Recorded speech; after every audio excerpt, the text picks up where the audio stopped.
South 170 bogs down, approaching Ladue. Southbound 55, just south of Arsenal to Bates, is busy. The Z area down through McNutt, and then A to Z down in Festus is still heavy. And on the Illinois side, you still have roadwork backup westbound 64 just west of Route 4. Next update at 5:20 from the Michaels Flooring Outlet.com Traffic Center. This report is sponsored by Metro Transit. All summer long, Metro Day Passes from Metro Transit are just $5, so you can take a summer daycation anytime because your air-conditioned, no-gas to buy super safe, super clean Chariot awaits. Buy yours at metrostlouis.org. That's metrostl.org. News, traffic, and the latest on the Redbirds. This is the Redbird Rush Hour on KMOX.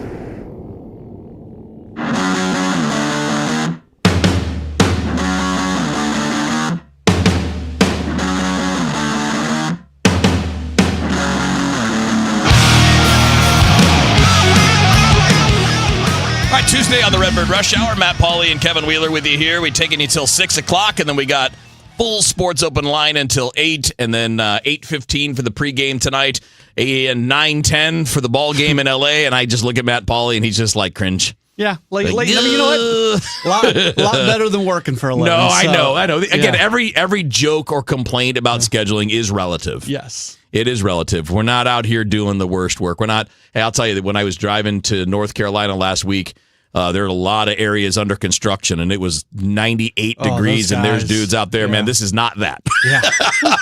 This is not that. As much as it can still be, you're like, it's a lot. Not a lot. It's just... It's a late night. It's a late night, Less sleep. That's Thankfully all right. for you and I, we're late night people. We are. It's not the end of the world.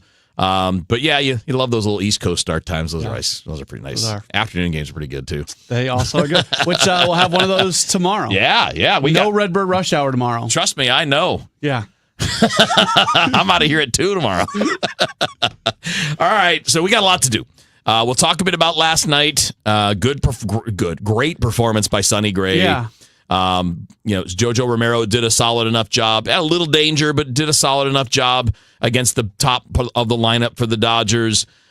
Just enough offense. 2 blasts and a bloop. Yeah, that's your offense last night, but it was enough. I loved that game. I loved it. And when you're coming out of a trade deadline where the team is selling, you get a little bit jaded, you get a little bit negative, stuff isn't good. Man, I was glad that game happened last night because just sitting back, listening and watching it, like that was one of those where I was able to just really enjoy 2 hours and 10 minutes of a really fun baseball game. It was a nice quick one, too. It moved along at a nice pace. Yep. I was going to text you several times. I'm like, hey, it's moving quick for you, but I knew you'd be so mad because it'd be the jinx. I would be so angry. I'd be so angry at you. You never mentioned that. No, I didn't. Yeah. I didn't because I've been on the other side of that many times. Hey, it doesn't look like it's going to rain. Here it comes. Yeah. Here it comes. All right, so normally on Tuesdays, and we're going to do this now, Tuesdays we spend a little time reviewing a couple of highlights from Ollie Marmol's appearance on the Gas House Gang. And today was the first time he's on the show since the trade deadline. There's a lot to get into, and we're not going to do it all now, but I know you'll do some more of it on Sports Open Line tonight. That's going to be a lot of Sports Open Line tonight. Yeah. So got a couple guests and a lot of Ollie. Yeah, well, there's a lot to talk about. He had some really interesting things to say. One or two of them, I was like, And others, I'm like, yeah, it's good. It's a good, interesting topic. He talked a lot about like dealing with conversations with players, which I know we'll hear later on Sports Open Line, things along those lines. But also talked a bit about the bullpen, how to score more runs, and all that. So we're going to pick a couple of those things and talk about them here, and we will take your questions, comments, opinions. If you're watching on the stream, that's your easiest bet. Facebook, YouTube, Twitter, just go ahead and throw your comments right there, and we'll bring those in as we go along. You can also text 314-436-7900. I am bringing up the text line as we speak. There you go. And then we have a few other things planned for later on. I want to talk about Pedro Pajes a little bit more. I also want to talk about the outfield mix, which could play into really the next segment when we listen to Ollie talking about how they can generate more offense. I have some ideas. Okay. I always have ideas. But I have no idea if they'll ever work because I never get to decide.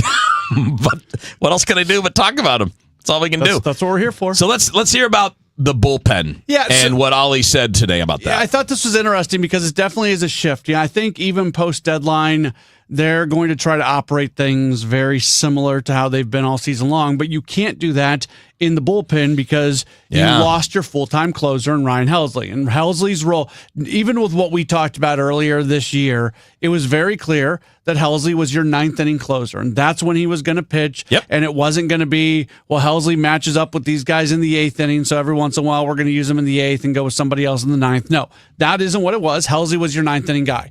Helsley walks out the door. There's nobody on the team. I'm going to use the word worthy. That's too strong of a word, but I can't come up with another one. Proven. Okay. Proven There's enough. no one else on the roster that you can insert into that always ninth inning spot. Of the available choices, yes, Romero could be that. Yeah. But he's also your only lefty. Right.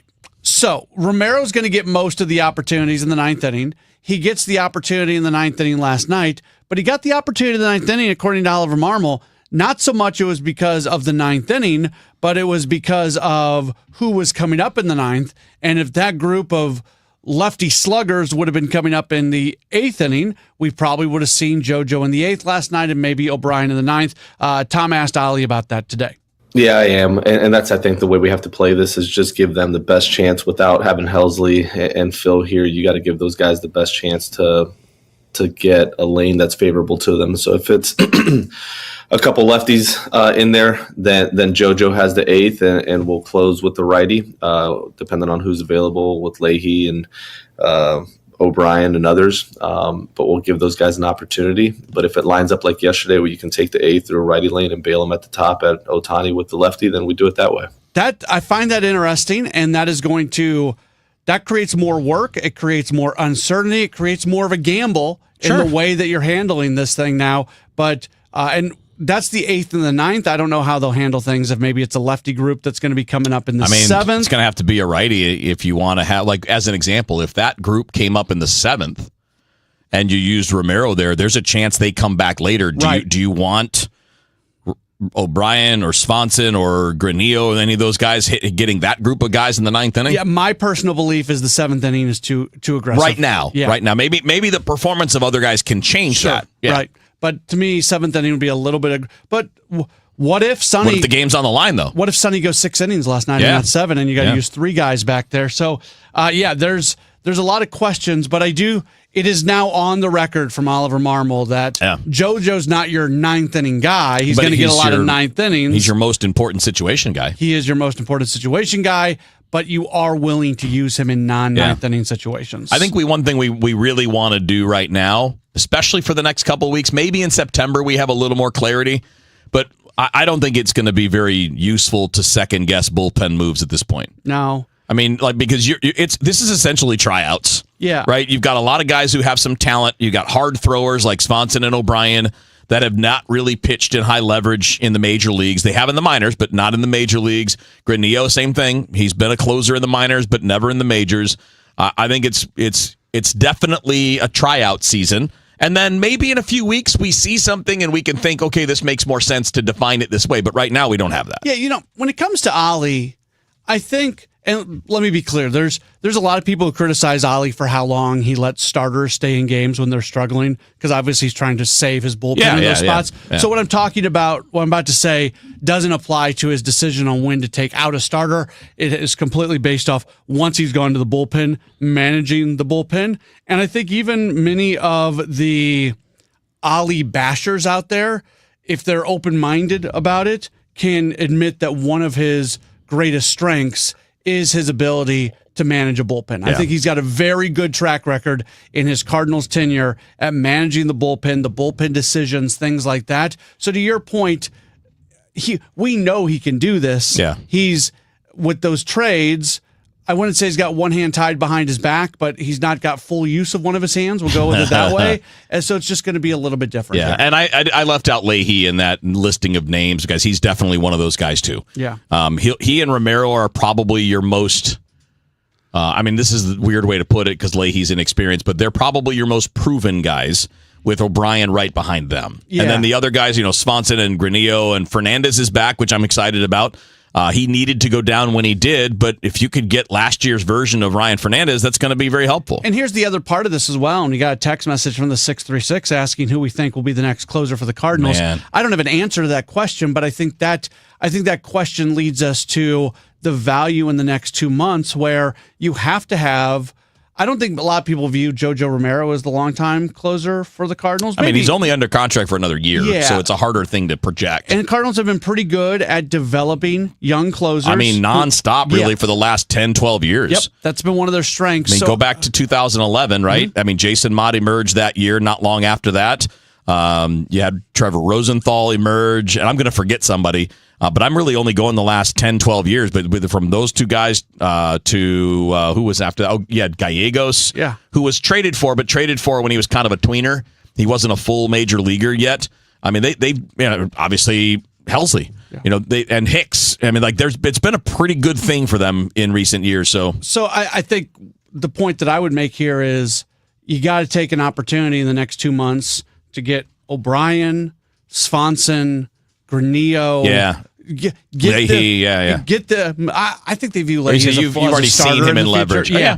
I think so. I'm not including Leahy in this because I don't think he does project out to be the next closer. No. But the other guys I just mentioned, I can see them developing into that. Sure. So I would like to see those guys get some ninth inning opportunities. All right, we're going to do a little bit more on the offense coming up next. Ollie talked to you a bit about how they can try to generate more runs. We'll hit that when we come back on the Redbird Rush Hour here on KMOX. We all have different ideas of the perfect retirement, but they all depend on the same thing, not running out of money. And preparing for retirement can sometimes be overwhelming, but it doesn't have to be.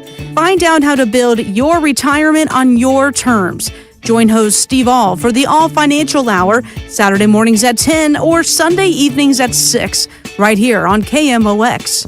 You can also visit yourmoneymattersstl.com for more details. Hey guys, Kevin Wheeler here. I want to tell you about 213 Complex, which is available at Supplement Superstores. It is the most effective and powerful all-natural weight loss supplement ever developed. Here's what it does for me and what it will do for you. Optimizes thyroid function, which gets your metabolism rocking and rolling, helps you with appetite and craving control. All-day focused energy comes with that, plus the reduced cortisol levels helps you get a better night's sleep. So get out to Supplement Superstores, tell them Kevin Wheeler sent you in. They'll knock 30% off the 213 Complex. Find your location at supplementsuperstores.com. Actual price will depend on product and subscription plan. Featured products are compounded drug products, which the FDA does not approve or verify for safety, effectiveness, or quality. Prescription products require an online consultation with a healthcare provider who will determine if appropriate. See website for details, restrictions, and important safety information. Want a boost in and out of the bedroom? Hims has you covered. Introducing a new 2-in-1 approach to level up your game. Tadalafil for better bedroom performance and zinc for testosterone support. Put it all together and you've got what you need to turn things all the way up. Getting started is simple. Just go to hims.com/joy to start your free online visit. Through Hims, you can access ED treatments including pills, chews, and more. 100% online.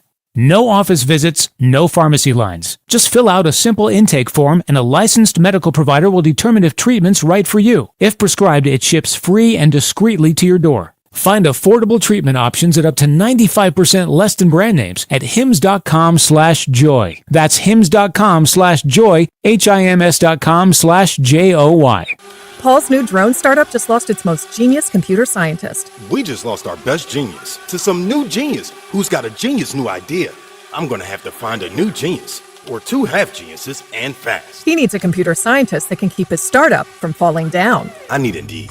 Indeed you do. When you sponsor a job on Indeed, it's easier for talented candidates to find it, which makes it easier for you to hire them. Visit Indeed.com/credit and get $75 towards your first sponsored job. Terms and conditions apply. Did you know you can get your prescriptions for less at your local pharmacy? You can with GoodRx. It's the free app that can save you money on your medications. Just search for your prescription, choose the pharmacy and the price that works best for you, and then show your GoodRx coupon to your pharmacist at the drop-off counter. GoodRx works at over 70,000 pharmacies, including Walmart, Rite Aid, and Walgreens, and it works whether you have insurance or not. It's easy to save. Next time you drop off your prescription, check GoodRx. To start saving today, go to GoodRx.com. GoodRx is not insurance. It's never too early to start thinking about your retirement journey, and it's never too late either. You just need to know that the steps may look a little different. Listen to Wealth and Wisdom with Gary Goldberg, Saturday mornings at 7 here on KMOX. Traffic from the MichaelsFlooringOutlet.com Traffic Center.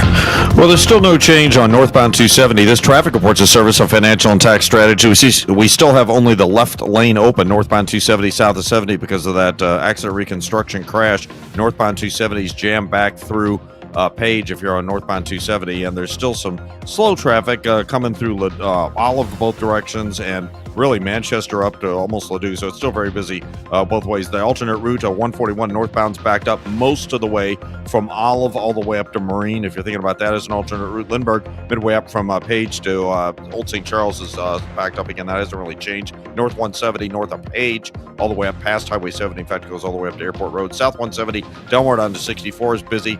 Oh, and northbound 64 also has delays coming through the parkway, so a lot of northbound traffic, obviously. Westbound 64, Boyle out through McCausland, bunches up several times, both directions between 270 and Mason. Westbound from Timberlake all the way out to the Spirit Overpass, and then after that, it's not as bad in St. Charles County. If you're on southbound 55, Gasconade Bates backed up. It looks better down in Jeffco, Z McNutt, a little busy around A, and westbound 64. You've still got those delays passing Route 4. Next update at 540 from the Michaels Flooring Outlet.com Traffic Center. You're listening to the Redbird Rush Hour on 1041 KMOX.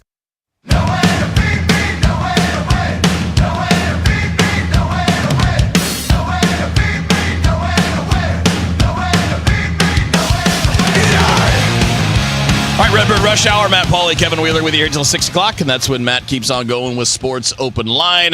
We got Cardinals baseball, 8:15 pregame tonight, 9:10 first pitch. It's Miles Michaelis and Emmett Sheehan tonight, so should be interesting. Probably not as quick as last night. Sorry, Matt. Probably not. That's okay. Sorry. Maybe. We'll hold out hope for you.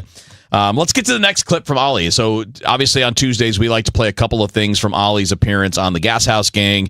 We talked about the bullpen last segment. Here, he's talking about the offense more. Yeah, so Bernie made the point that, look, this team doesn't hit home runs, and that has a lot to do with them not scoring runs. But, like, the Milwaukee Brewers don't hit home runs, and they do score runs, more runs than the Cardinals. So what can the Cardinals do, even when maybe they're limited by not having a lot of power? What can they do to score more runs? Probably one of my bigger disappointments in our inability to do that well to this point. It's not that we're dependent on the homer as much as we have guys truly trying to figure out how to be big leaguers at the moment. And we're not far from being able to do what you just described, but we are taking our hits right now and learning how to do that and being consistent with that.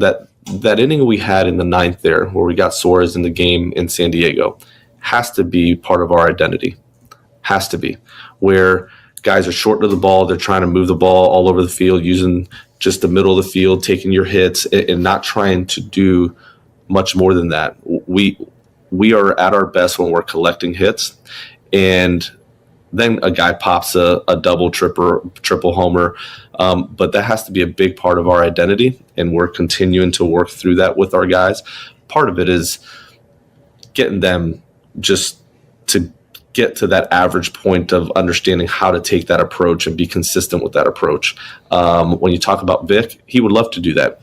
He can't at the moment. He's trying like hell to do that and be consistent with doing that. So it's not because he's not trying or he is stubborn in what we're wanting to asking of him. It's strictly he's working so hard to be that style of player, and it's a matter of time before he is. But that's where we have to, allow him a little bit more time to get there.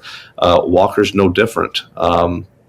There's several guys in that bucket that, you want to see that consistent approach, but it's going to take time for them to be good enough to do that. That's just a reality. Kevin, I understand and appreciate what Oliver Marmol was saying there, but my red flag that goes up while listening to that is, yes, there are some teams that can string hits together a little bit more than other teams.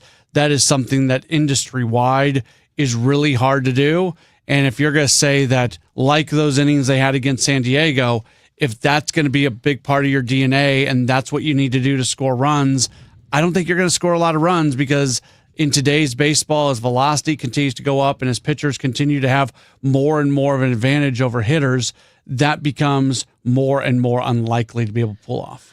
Yeah, since May 1st, you are 25th in Major League Baseball in slugging. You want to know why you're not scoring is because remember early they were actually hitting a ton of doubles. Yeah. April was a good offensive month for this team. And ever since April, it's gone downhill. You are the 10th worst team in baseball in on-base percentage since May 1st. So if we take April out, the offense hasn't really been good for 3+ months. And I have a theory as to why. Okay. You don't have enough good hitters, and you refuse to play the good hitters.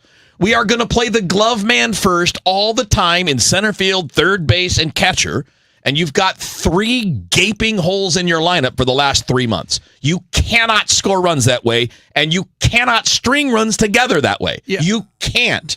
Color me jaded. I don't disagree with what you just said.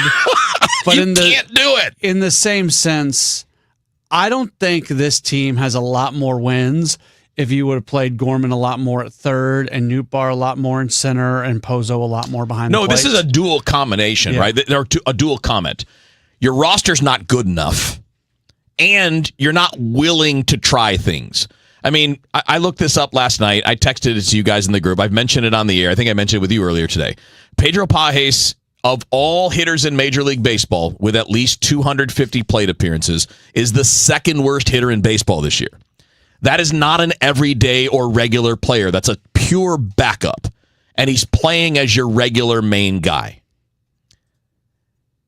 Victor Scott, since May 1st, only has 5 players in the sport of qualified hitters that are worse than him. Yeah.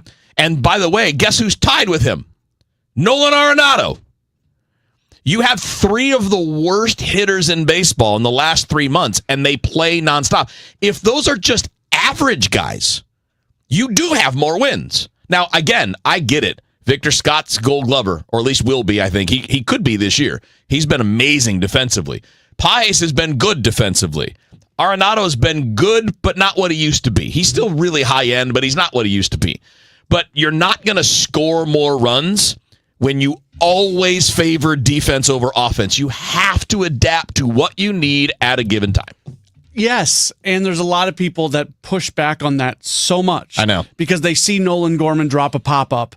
I know. And well, they go, and he gets a throwing error the other day, but it was a misplay by Contreras. It was. Contreras has to come off the bag, catch the ball, and sweep the tag and not try to reach into the line to catch that ball. You made the point on that play. You had a throwing. It wasn't a good throw by Gorman, but Contreras. But it wasn't that bad either. It wasn't that bad. Makes that play. Yeah. Contreras should have played it differently. Yeah. Contreras should have come off the bag. He should have tried to apply the tag. He should have never attempted that throw. No. He should have thrown it better. There shouldn't have been 3 dudes bunched up around third base. There should have been somebody coming in. Well, to cover. Burleson was playing left field, and he was standing out as a spectator. He had a ticket to that game. He needed to be the guy backing up there. So, yeah, it was more than one thing that went wrong on that play. You could not be more right. All right, we're going to get to our peak performer. We're going to talk a little bit more about that outfield mix and a few other things here as we go through the Redbird Rush Hour on KMOX. Do you have 3 ex-wives and your current trophy wife wants a life insurance policy 3 times the size of the policies you had to purchase for your previous mistakes? If so, you need to call Big Lou at Term Provider, 800-700-6898. Big Lou is intimately familiar with your problems, and if you're 50 or 60 years old and in reasonably good health, a $1 million policy should only cost about $100 to $200 per month. Big Lou may have a solution for your previous policies as well. You may even save enough money to lighten the load on your new $1 million policy. Remember, call Big Lou. He's like you, except he's only on number 2. Call Term Provider at 800-700-6898. That's 800-700-6898 for $1 million in term life insurance that you can live with. Call Big Lou at 800-700-6898. 800-700-6898. Hello, I'm Missouri State Treasurer Vivek Malik. August 14th is National Able Savings Day, a time to highlight how Able accounts empower individuals with disabilities. Our More Able program helps Missourians save for everyday needs without losing public benefits. To celebrate, we are offering a $25 match for anyone who opens a new account in August. Earnings grow tax-free and contributions qualify for a state tax reduction. Let's help more Missourians build financial independence. Learn more at moable.com. Paid for by the Missouri State Treasurer's Office. That baby's gone! Cardinals fans, FanDuel Sports Network is your home of the Cardinals. That ball was mashed. And there are more ways to watch this season. Holy cow! Subscribe directly to FanDuel Sports Network to stream the Cardinals without blackouts. How about that play? Or watch through a TV provider. Incredible! Including DirecTV, Spectrum, Xfinity, Fubo, and more. He got it! Learn more at cardinals.com/TV. Ball game! It couldn't have worked out any better for the Cardinals. Dive into adventure this summer at the St. Louis Aquarium's Summer of the Shark. Get face to fin with some of the ocean's most awe-inspiring creatures in shark-themed exhibits, jaw-dropping displays, and interactive experiences for the whole family. Whether you're a fin-tastic fan or just curious, there's hands-on fun and fascinating facts around every corner at the St. Louis Aquarium. Don't miss your chance to make a splash. Plan your visit today at stlouisunionstation.com. That's stlouisunionstation.com. Eggland's Best. The only eggs with more fresh and delicious taste, plus superior nutrition. Available in so many delicious varieties. Classic, cage-free, organic, free-range, and pasture-raised. Eggland's Best. Better taste, better nutrition, better eggs. At 5:31, we have partly sunny skies, 85 degrees downtown at the Arch. Our top story, the news sponsored first by Michael's Flooring Outlet, the flooring experts, michaelsflooringoutlet.com. Health Secretary Robert F. Kennedy Jr. has announced that he will cancel $500 million in vaccine development projects. Texas and California are at the center of a national political power struggle that could reshape Mr. Trump's second presidency, and that battle could last months. In Texas, Republican lawmakers are trying to redraw congressional districts to please the president, but Democrats are delaying action by leaving the state. In California, Democrats are maneuvering to counter President Trump's Texas play by boosting Democratic House seats in the liberal-leaning state. In 2023, the Titan submersible suffered a catastrophic implosion that killed its pilot and 4 passengers amid intense water pressure in the North Atlantic. Now, 2 years later, the U.S. Coast Guard has released a report on its investigation. It says the disaster was the result of flawed safety procedures and efforts to avoid oversight, and suggest it could have been avoided. Between rising prices and dwindling job growth, using buy now, pay later on everything from concert tickets to fast food deliveries is becoming increasingly appealing. But greater use could also mean greater trouble as more people fall behind on repaying those loans. Switzerland's president and other top officials are traveling to Washington in a hastily arranged trip aimed at striking a deal with the Trump administration over steep tariffs. That proposed tariff have cast pall over a Swiss industry such as chocolates and watchmaking. Our forecast tonight, partly cloudy with a low of 69 degrees. For tomorrow, partly sunny, hot, a little bit more humid, 89 degrees. And for Wednesday night, partly cloudy and 71. Right now, 85 in St. Peter's, 85 in Florissant, and downtown of the Arch, it's 85. I'm Maria Akita, in for Michael Calhoun, KMOX News. We've been here 30 years, 30 Christmases in this house, and we have the traditions that most families have. That's Terry talking about her experience with Rhino Shield ceramic coating. We did Rhino Shield 14 years ago, and the house still looks the same as the first day. Rhino Shield really worked with me to help me get just the right nice soft yellow, and it's 14 years later, and it's the same color. The main reason Terry called Rhino Shield is because it's backed by its 25-year transferable warranty. It just sounded wonderful that we could have the house coated with Rhino Shield and not have to worry about it again for 25 years. Take it from Terry. Give Rhino Shield a call now for a free evaluation. 877-25-RHINO. 877-25-RHINO. Or visit 877-25rhino.com. There have been neighbors that have come by and said, "Did you just have your house painted?" Because they wanted to know who the contractor was. And I said, "No, it's actually Rhino Shield." 877-25rhino.com. Don't get lulled into believing the IRS is getting soft. It's just the opposite. Hi, this is Lance Story with the Lance Story Law Firm. We are being told by IRS collection officers that their higher-ups are demanding that they get more aggressive than ever. So don't ignore them any longer. Level up. If you have unfiled returns, unpaid taxes, levies, or liens, call the Lance Story Law Firm today and let us get between you and the IRS. We'll protect your rights, including your right to appeal or even your right to take the IRS to tax court. Remember, IRS problems are legal problems, and they need to be handled by an expert attorney team who's done it for decades. So call the Lance Story Law Firm today. We're local. Our office is right here in St. Louis, or visit Lance, DRURY, law.com to schedule your free consultation with your local tax resolution law firm, the Lance Story Law Firm, 314-260-6120. The choice of a lawyer is an important decision and should not be based solely upon advertisements. If you're trying to sell a home, there's only one agent in town that I trust, Mark and Neil Gelman of eXp Realty. My friends Mark and Neil have the best system to connect you to the best qualified buyers, getting your home sold fast and for top dollar. 314-336-1991. Go to thegelmanteam.com. If something happens to you, what happens to your family? Will they struggle financially? Will they be able to afford the home you built together? With Ethos, you can get life insurance coverage in minutes. Get up to $2 million in coverage for as little as $2 a day. All online with no medical exam. Just answer a few health questions. Get your free quote at ethos.com/life. That's ethos.com/life. Rates may vary. Billed monthly. Sample rate 10-year term life policy for a 35-year-old healthy non-smoking male. The success you've already had matters at University of Maryland Global Campus because we're a school for real life. An accredited state university, UMGC lets you earn up to 90 credits toward a bachelor's for prior learning and relevant life and work experience, or transfer up to 12 credits toward a master's. We offer affordable tuition and online and hybrid courses. Classes start August 13th. Apply now and save with no application fee. Learn more at umgc.edu. Certified to operate in Virginia by Chev. Hey, it's Jeff Sachs at Sachs Financial, retiresafestl.com. Have you ever wondered what it's like to work with a financial advisor? Are you in your 50s or early 60s and really haven't talked to anybody about how you retire? Give me a call today. Check out our website, retiresafestl.com. You're listening to the Redbird Rush Hour on 104.1 KMOX.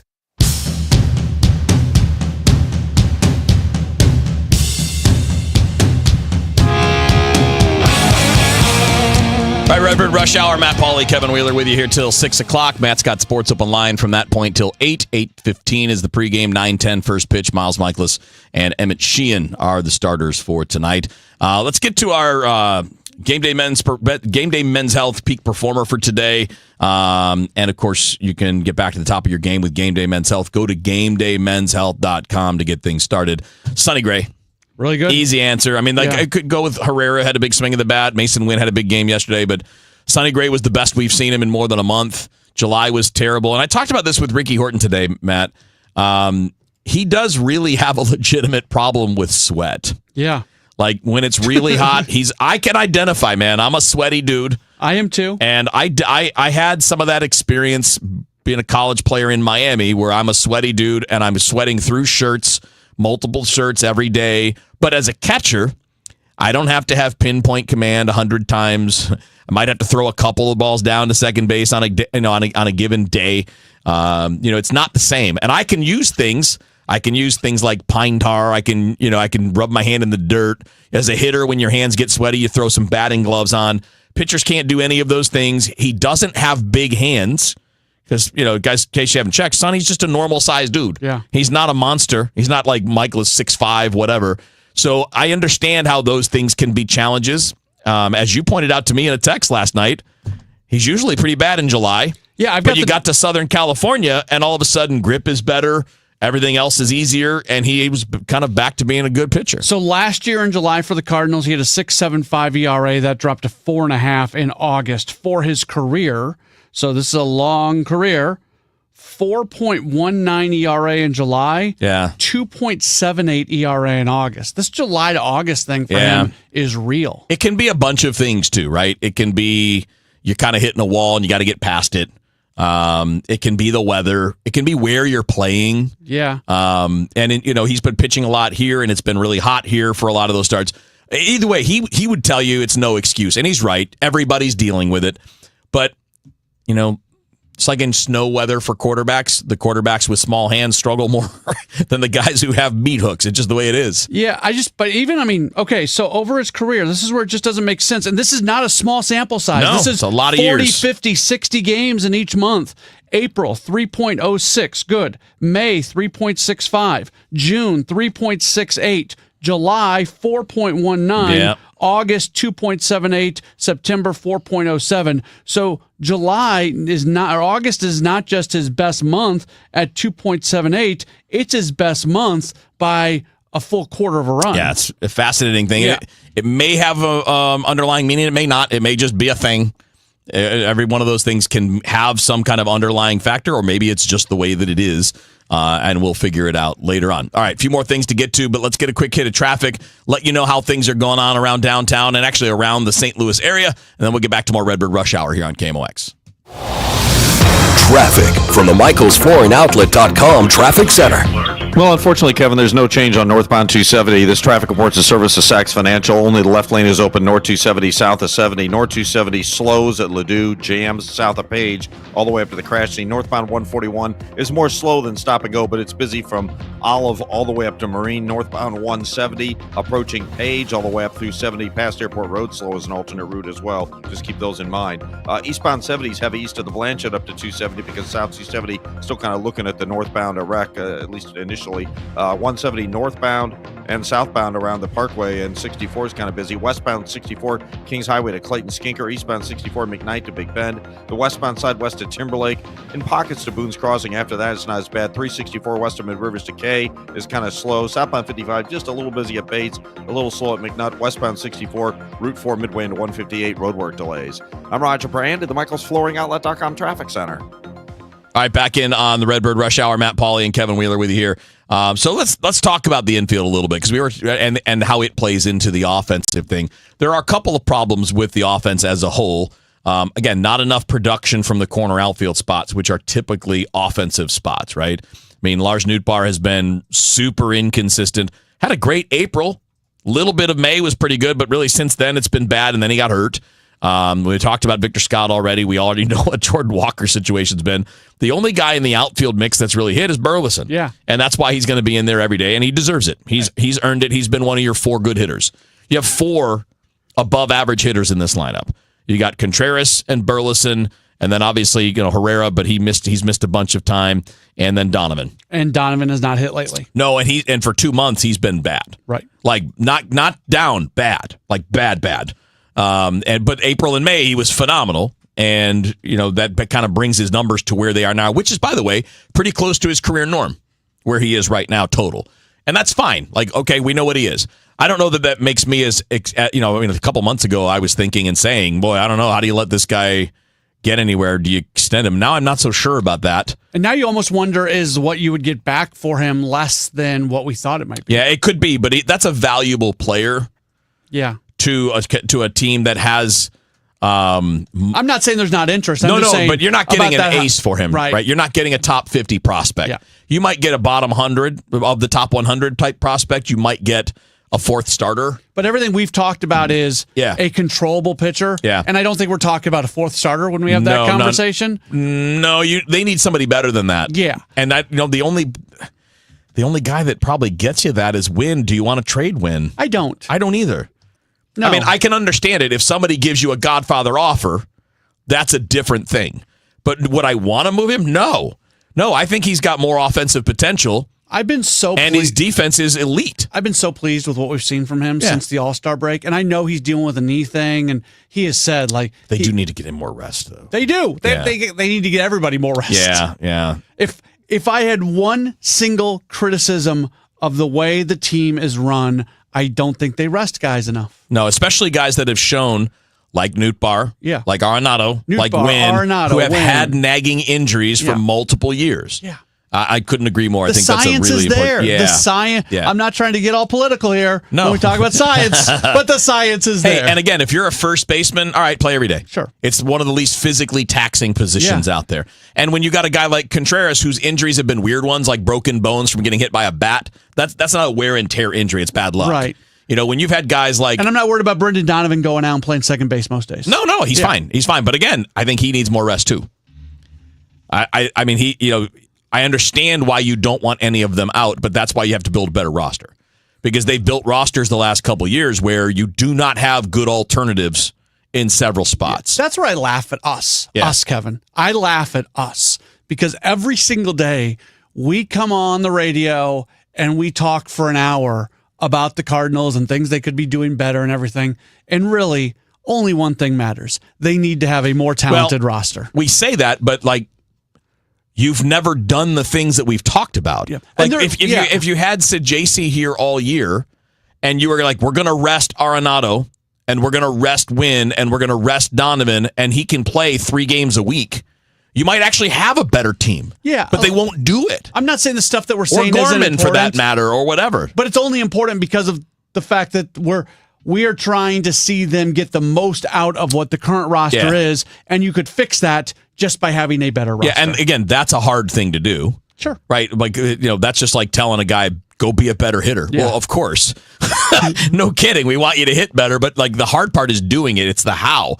And there are some answers to that. I mean, J.J. Weatherholt can be a part of that moving forward. And when we look at this infield, so if I said next year your infield, now, believe me, I know that there are complications. I'm not trying to solve the complications now. Just throwing out a what if. If I told you the infield next year is Contreras, Donovan, Wynn, and Weatherholt on a regular basis, that's your everyday infield. What kind of offense do you think you get out of that? Good enough for an infield? Better than what you have now. I think it's a good infield. Now, we have to be careful because while I think the world of J.J. Weatherholt, it's not like we know for a fact he hits the ground running and he's a stud. Yeah. Like sometimes it takes a little time, but... And sometimes there's up and down. Yeah. But I'm a fan of his. I think he's going to be good. And we talked about that yesterday with Bernie, like why he's different than some other guys. It's because of the specific tools that he has. Does he get the Mason Wynn treatment that when he gets here, I would he's think just so. here? Oh, I would think so. Okay. Yeah. And I'm fine with that. Yeah. I'm totally fine with that. Yeah, I would think so. That makes sense. Yeah. He's already older than Wynn was at that time. He's got all that experience. We forget, he played a lot of college ball, but he played, international ball for Team USA, played in the Cape Cod League. This guy has played elite competition at his age, and he's blowing through double in AAA. So what's incredible is what he's done here at AAA, because when you get to AAA, you're facing a bunch of guys who have major league service time. Yeah. The AAA baseball is where former big leaguers go to die. Yeah. I mean, you go look at some of these rosters and you go, that guy's still around. That guy's still kicking. Yeah. So you're facing legit dudes who know how to pitch. Not just maybe they've lost something off their pitches, but they know how to pitch. And sometimes that can be the number one issue for young hitters is they can get pitched to. And the fact that he has gone to AAA and he's facing really smart pitchers and it's just nothing. It's super impressive. Very much so. Steve Wright makes a good point. Need a catcher. I don't think there's any question you need a more regular catcher. I love Pajes. I think he's a major leaguer. I think he's a backup. Yeah. I don't think Pozo's a regular everyday guy. I think he's also a backup, but a different kind of backup, right? He's more of an offensive backup. Pajes is your defensive specialist as a backup. And then the question is really, so is that Jimmy Crooks next year? Is he ready? Is he that guy or is he a backup? And then Bernal's the next one, and he looks like he could be switch hitter with some power, but we haven't seen him defensively because you don't see much in the minor leagues, but the word is he's just okay defensively. Yeah, I think if I was making the decision here, first off, I would not try to go find a frontline catcher from outside the organization. Not now, no. Because you've got so much coming. Yeah. I would love to see, with all due respect to Joel Pozo, and they've got the rights on him, maybe he's somebody who's attractive to other teams who are looking for a backup catcher. I'd love to see a scenario where Jimmy Crooks gets here next year, Pajes is on the roster, and you organically let it happen where if Crooks can it starts as a timeshare, and if Crooks hits and does a nice job, he can emerge to be that frontline catcher. And if that happens, well, you've got one set of decisions to make when it comes to Bernal. If that doesn't happen, you've got another set of decisions to make when Bernal arrives. Yeah. We got a quick comment here from Mark, who's talking, I think it's about Weatherholt. We were talking about him, said, hopefully he's not J.D. Drew. Dude, if he's J.D. Drew, he's a stud. You can say all you want about J.D. Drew's reputation or his ability to stay healthy and stay on the field. That's a fair question. That dude was the guy hit 242 home runs. If J.J. Weatherholt hits 242 home runs and bats 278 with an 873 career OPS, you'll take that all day, every day. The problem with Drew wasn't what he ended up being. It's what the expectations were when he was coming out, because he was supposed to be like the next Mickey Mantle. Right. He was actually really good, man. 873 OPS, slugged 489 for his career, 380 on base percentage. He was really good, but he had the reputation for not being tough. He had the reputation for not playing when he's dinged up and stuff like that. So I understand what you mean. And if you mean just not meeting the hype, I understand you. Okay. But if he puts up the numbers that J.D. Drew did, That's a damn good player. Yeah. That's a damn good player. I like J.D. Drew did a lot of really good things. I mean, he had a top 10 MVP vote season. He was an all-star. Yeah, he only made one all-star, though, but still, those other numbers are pretty strong. Yeah. All right, one more segment to go. Before we do that, I want to talk to you about Game Day Men's Health. You can find them at GameDayMen'sHealth.com. I've been telling you now for about 5 months about them, and it's phenomenal. I tell you, I noticed the difference since I started the TRT treatments. I noticed the difference in how I feel every day. And I felt it most last week when I did the quick turnaround from here to North Carolina. But from here to North Carolina Tuesday, helped my kid move for 15 hours on Wednesday, drove back 13 hours on Thursday. Friday morning, I woke up and I felt normal. Didn't have pains, no heavy legs, none of that. And that's through a pretty extreme thing. But the testosterone replacement therapy has gotten me back to where I was 10, 12, maybe even 15 years ago. And that's how my body feels. So it's kind of matching my mind because my mind's already kind of young like that. You guys can check them out at Game Day Men's Health and at .com. And maybe TRTs for you. Maybe you're looking at ED treatments. Maybe you want to look at medical weight loss. They have peptides as well. They got great options to help you. Everything is overseen by board-certified physicians. The staff are trained experts. This is what they do every single day. And you get one price explained up front. And that's it. Any adjustments, all that stuff, it's going to be included in that one price. Go to GameDayMen'sHealth.com and get back to the top of your game with Game Day Men's Health. Hey guys, Glover here with my friend Mark Cantor at Cantor Injury Law. So as you know, I'm a lawyer, so I take this very seriously. Mark is a great attorney. He has a great team. He is from St. Louis. He is local. Call 314-628-9999 or visit CantorInjuryLaw.com. The choice of a lawyer is an important decision and should not be solely based on advertisements. Retiring soon? Get the information you need by joining Kyle Jones and Matt Allgeier of Fire Capital Management for your retirement highway, Sunday mornings at 9:30. Investment advisory services made available through Pine Ridge Advisors, LLC, a registered investment advisor. Securities made available through AE Financial Services, LLC, member FINRA and SIPC. Fairwinds River's Edge is more than a place to live, it's a place to belong. Come see why we have been voted Best Independent Senior Living Community for 4 years in a row by U.S. News & World Report. We think you'll like it here, and the experts agree. Come see us for yourself. Call to schedule a tour and complimentary lunch, or to learn more about our upcoming charity golf tournament benefiting the VFW National Home. Find us online at fairwindsriversedge.com. Traffic from the MichaelsFlooringOutlet.com Traffic Center. Well, it's still tough sledding going north. If you're on northbound 270, still only the left lane open, north 270, south of 70. Traffic's a solid jam back at Olive, and it slows actually at Ladue. Northbound 141 is an alternate route. It's slow north of Olive and bumper to bumper from River Valley all the way up through Creve Coeur Mill, and a little busy north of there for a brief stretch as well. Northbound 170 south of Page up to 70 is stop and go in pockets. Westbound 64, Science Center headed out through McCausland is slow. Clarkson all the way to the Boone Bridge. After that, west of the Boulevard to 70. Westbound 364, west of Mid Rivers, the Gudermouth area, midway out to Kay, it's a little bit busy. Southbound 55 looks good in the city and in Jefferson County. We still have delays westbound 64 briefly passing Route 4. I'm Roger Brand at the MichaelsFlooringOutlet.com Traffic Center. This is the Redbird Rush Hour on 104.1 KMOX.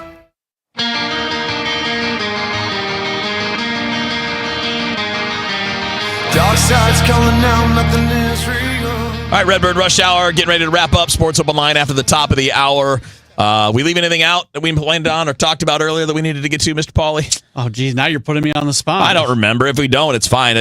I find it interesting. It's just the overall takeaway from the season so far, from the conversation we heard with Ollie today on Gas House, from what we've been talking about, you and I, and then Bernie with us yesterday, is, there's a lot of work to be done. And it's all going to end up being done in the offseason, and we don't know how Bloom sees all of these things.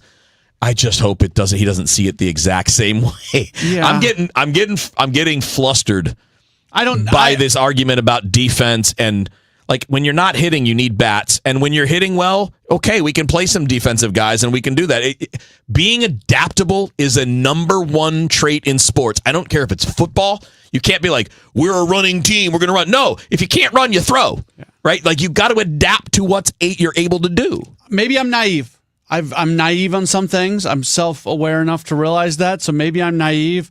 I look at Hein Bloom. I see a really smart guy. I agree. I see a guy who has a great track record, who I'm convinced if ownership wouldn't have meddled with him in Boston, would probably have won a World Series with the Red Sox by now, if not have competed at a very, very high level. He put together a great farm system. Yes, he absolutely did. So, and then, like, I had Rob Cerfolio on Sports Open Line yesterday, and he says stuff that doesn't always get repeated by what was previously been said. I think his language is closer to what we're going to hear from Heim. So I'm not concerned about what you're concerned about. I'm not concerned about it. I'm just tired of it. Okay. Like I can do it for 2 more months, but I don't want to. I don't understand why we're not learning from the things that aren't working and we're not making adjustments, but I am very hopeful for the offseason and moving forward with Heim Bloom. Yeah, I mean, there's things that are frustrating in the moment, but I'm not, because it's such a short runway, short amount of time, I'm not worried about it. Well, you're not hot-headed like me.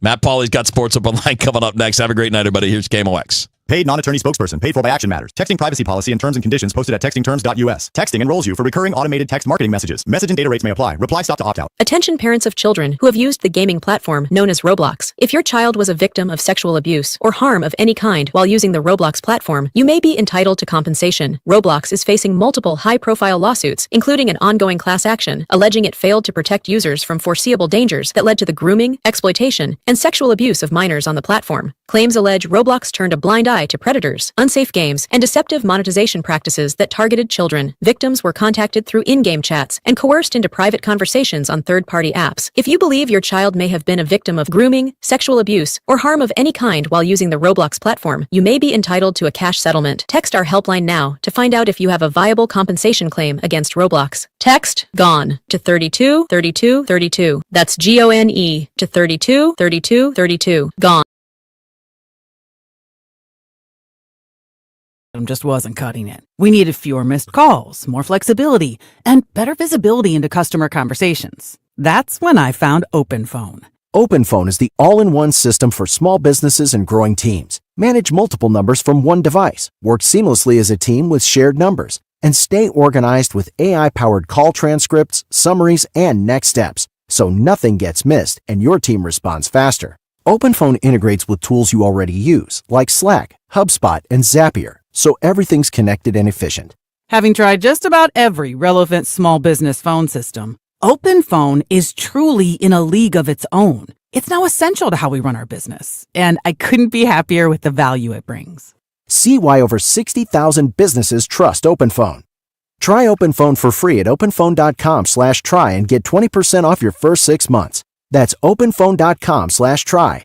openphone.com/TRY. Hi, I'm Andrew Suntrup. For over 30 years, St. Louis families have trusted Suntrup Ford Westport and Suntrup Ford Kirkwood as a proud, family-owned and operated dealership. We offer more than just great deals. We offer peace of mind. At Suntrup Ford, you'll find a huge selection of inventory to choose from, unmatched customer service, and our exclusive lifetime powertrain protection program. Visit in store or online at suntrupford.com. Save more at Suntrup Ford. Visit suntrupford.com. The KMOX City SC Soccer Showcase, presented by Michelob Ultra. Heads to Hot Shot Sports Bar and Grill on Lindbergh Thursday, August 7th. A limited number of fans can get an autograph or picture with City SC defensive midfielder Jake Gerwood Reich. Register to win great prizes, enjoy great food and a cold drink. Hot Shots on Lindbergh, the place to be Thursday, August 7th from 6 till 8 p.m. for the City SC Soccer Showcase, presented by Michelob Ultra. For more info, KMOX.com/events. Traffic from the MichaelsFlooringOutlet.com Traffic Center.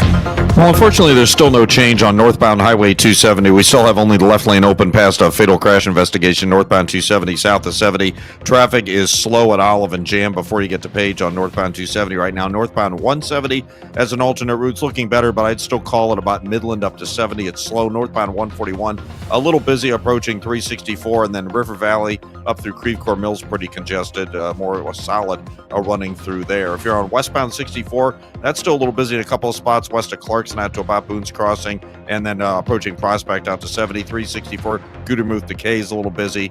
South 270 is cleared out. It looks great. Southbound 55 is cleared out. That looks great. And, if you're on westbound 64 Metro East, there's just a little bit of a slowdown now just west of Route 4 due to the repair work. I'm Roger Brand at the MichaelsFlooringOutlet.com Traffic Center. Mid-America's most trusted voice for news. KMOX AM St. Louis. KMOX FM Hazelwood. Always live on the free Odyssey app. Texas Democrat holdouts over redistricting. There being 94 members present, a quorum is not present. New FBI crime report finds crime fell in 2024. We were expecting this, but it still is great news. Titan submersible report. The Coast Guard concluded the deadly implosion was preventable.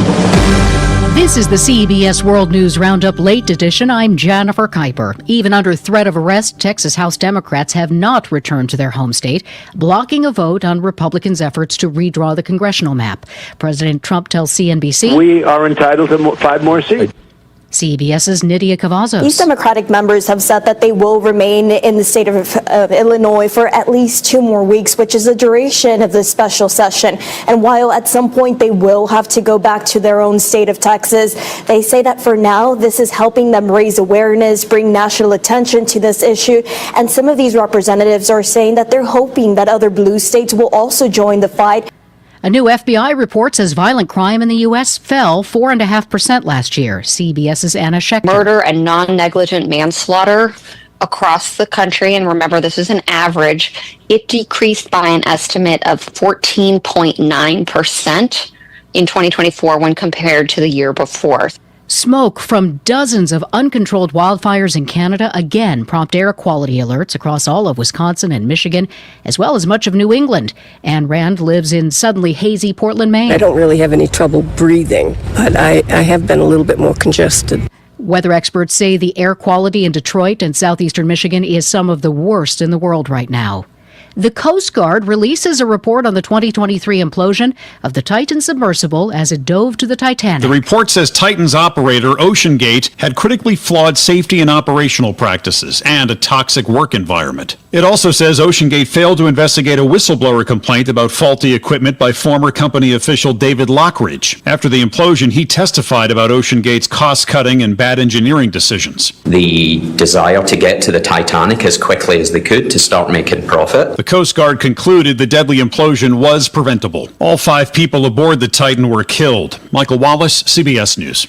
A House oversight panel subpoenas the Clintons and other ex-officials in the Jeffrey Epstein investigation. CBS's Jake Rosen. Whether some of these people can be compelled to testify, however, is another story. Very unlikely, outside of a voluntary deposition, that former President Clinton would actually sit in front of this committee. Health Secretary Robert F. Kennedy Jr. announces he will cancel $500 million in vaccine development projects. Stocks fell on Wall Street. Now this. Sponsored by Progressive Insurance. We offer auto, home, and commercial auto insurance, plus a variety of business insurance options. Visit Progressive.com today. At 6:03, we have partly cloudy skies and 83 degrees downtown of the Arch. I'm Maria Aquina, and for Michael Calhoun, our top story.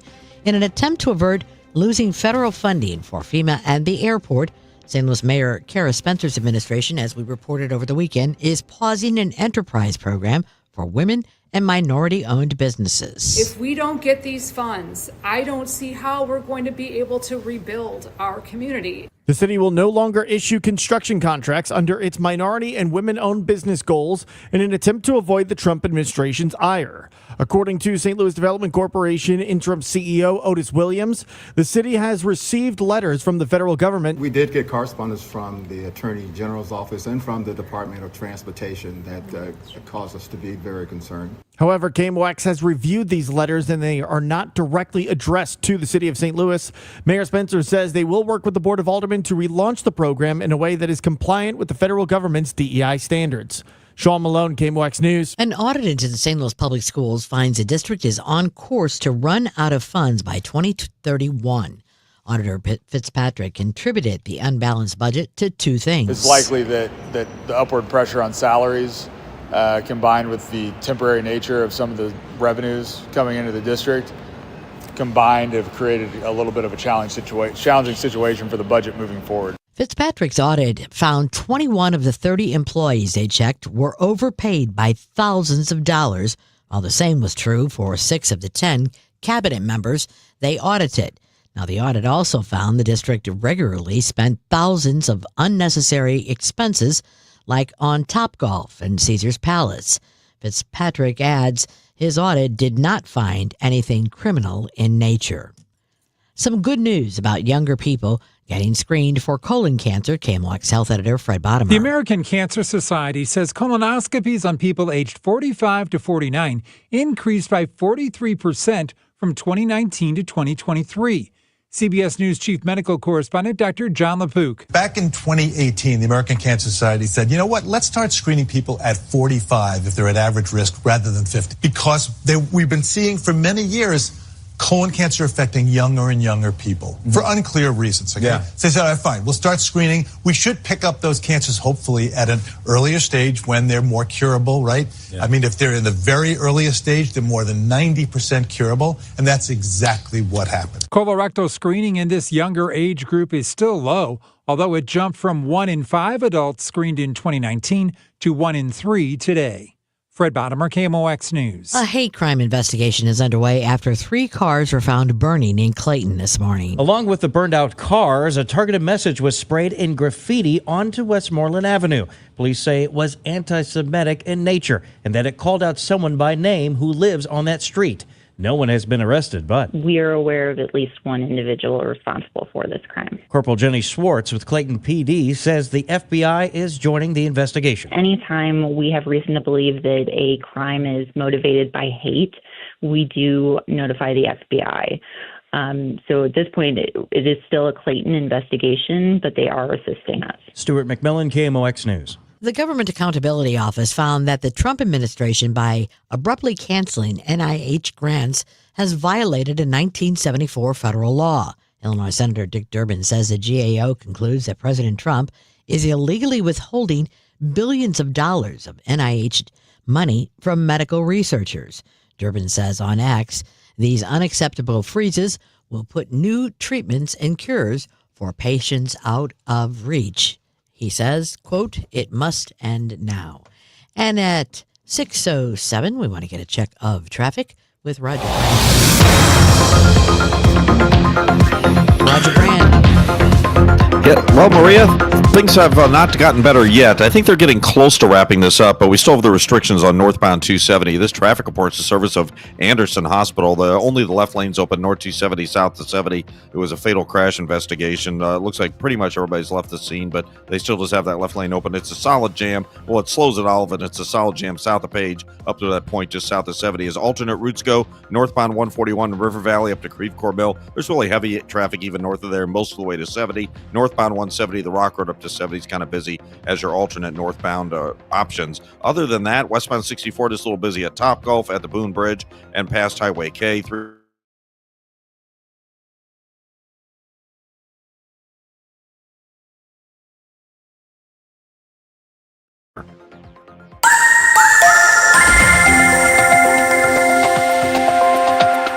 And our forecast for tonight. We do have a slight chance of showers and thunderstorms.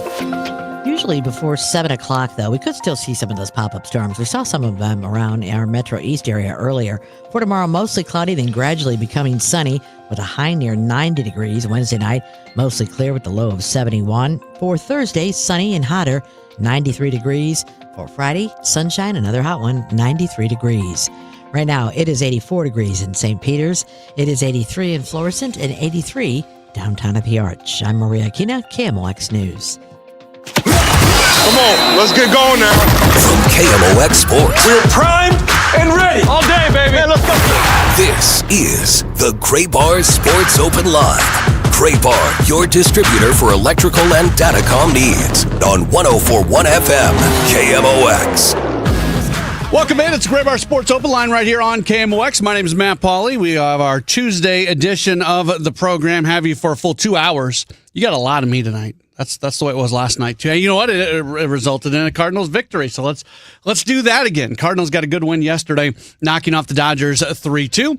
And we'll see what happens this evening. But we do welcome you into the program. We've got a couple guests that are going to be on. You know, I've gotten a lot of questions lately about the players that the Cardinals got back.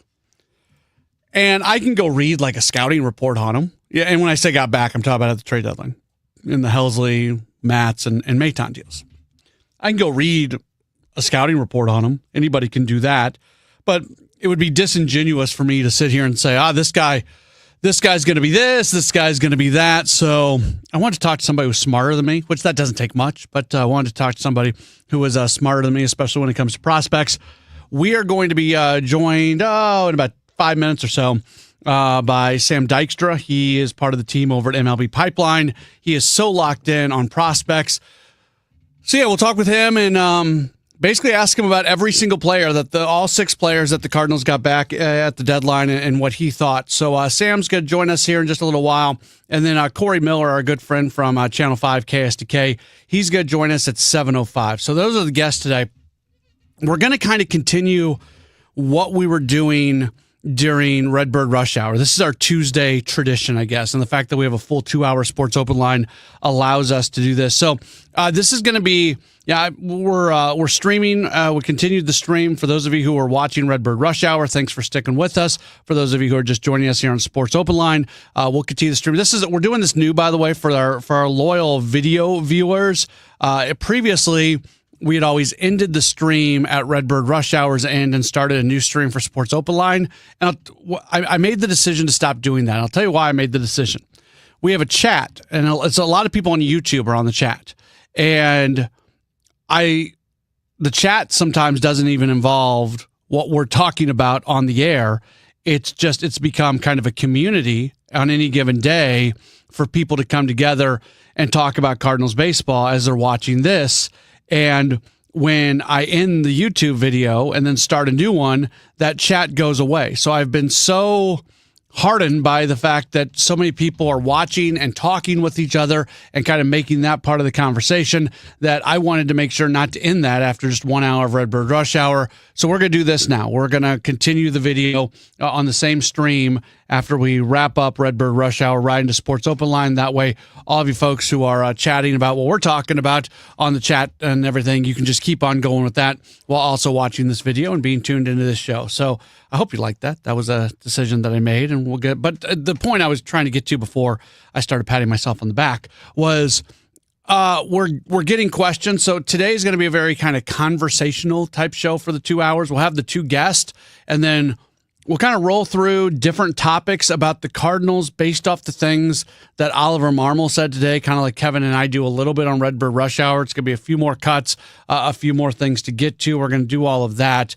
And then we'll take your thoughts on it as well. So, one of the things that I really enjoy about these Tuesdays is, during Gas House Gang, they talk to Ollie and they get tons of information from Ollie, but they're not really able to break down what Ollie says and their opinions on it, whether they agree, whether they disagree, whether it's right, whether it's wrong, whether it's something that you could maybe go in a different direction with. So that's what we try to do later on in the day. So even if you listened in, and I hope you did, even if you listened in to what Ollie had to say, even though you're going to hear again what he had to say on certain topics, it's going to be more the cuts from him, and then we're going to jump in there and chime in on some of the things that he gets to. So here is just some of the topics that we're going to touch on but hopefully before we get done at 8, if we can get to 3 of it, get to all of it. The expectation on the 3 young starters that this team has, with McGreevy and obviously Palante being in there. Just what you want to see from the starters that are going to be back next year. So it kind of took Miles Michaelis out of the conversation, even to a certain extent Sonny Gray out of the conversation, because you kind of know what you have when it comes to him. But when it comes to McGreevy and Liberatore and Palante, what you want to see from those guys, not just through the end of this year, but next year. We'll hear from on kind of the communication that he had with players around the deadline. We'll talk some Joel Pozo and how the organization was able to find him. Could Kyle Leahy be moved into a starter? What are the opportunities that players are going to be given post-deadline? What is there to learn about players post-deadline? How things are going to look at third base. How do you get Nolan Gorman in the lineup every day? Like, there's a lot of stuff.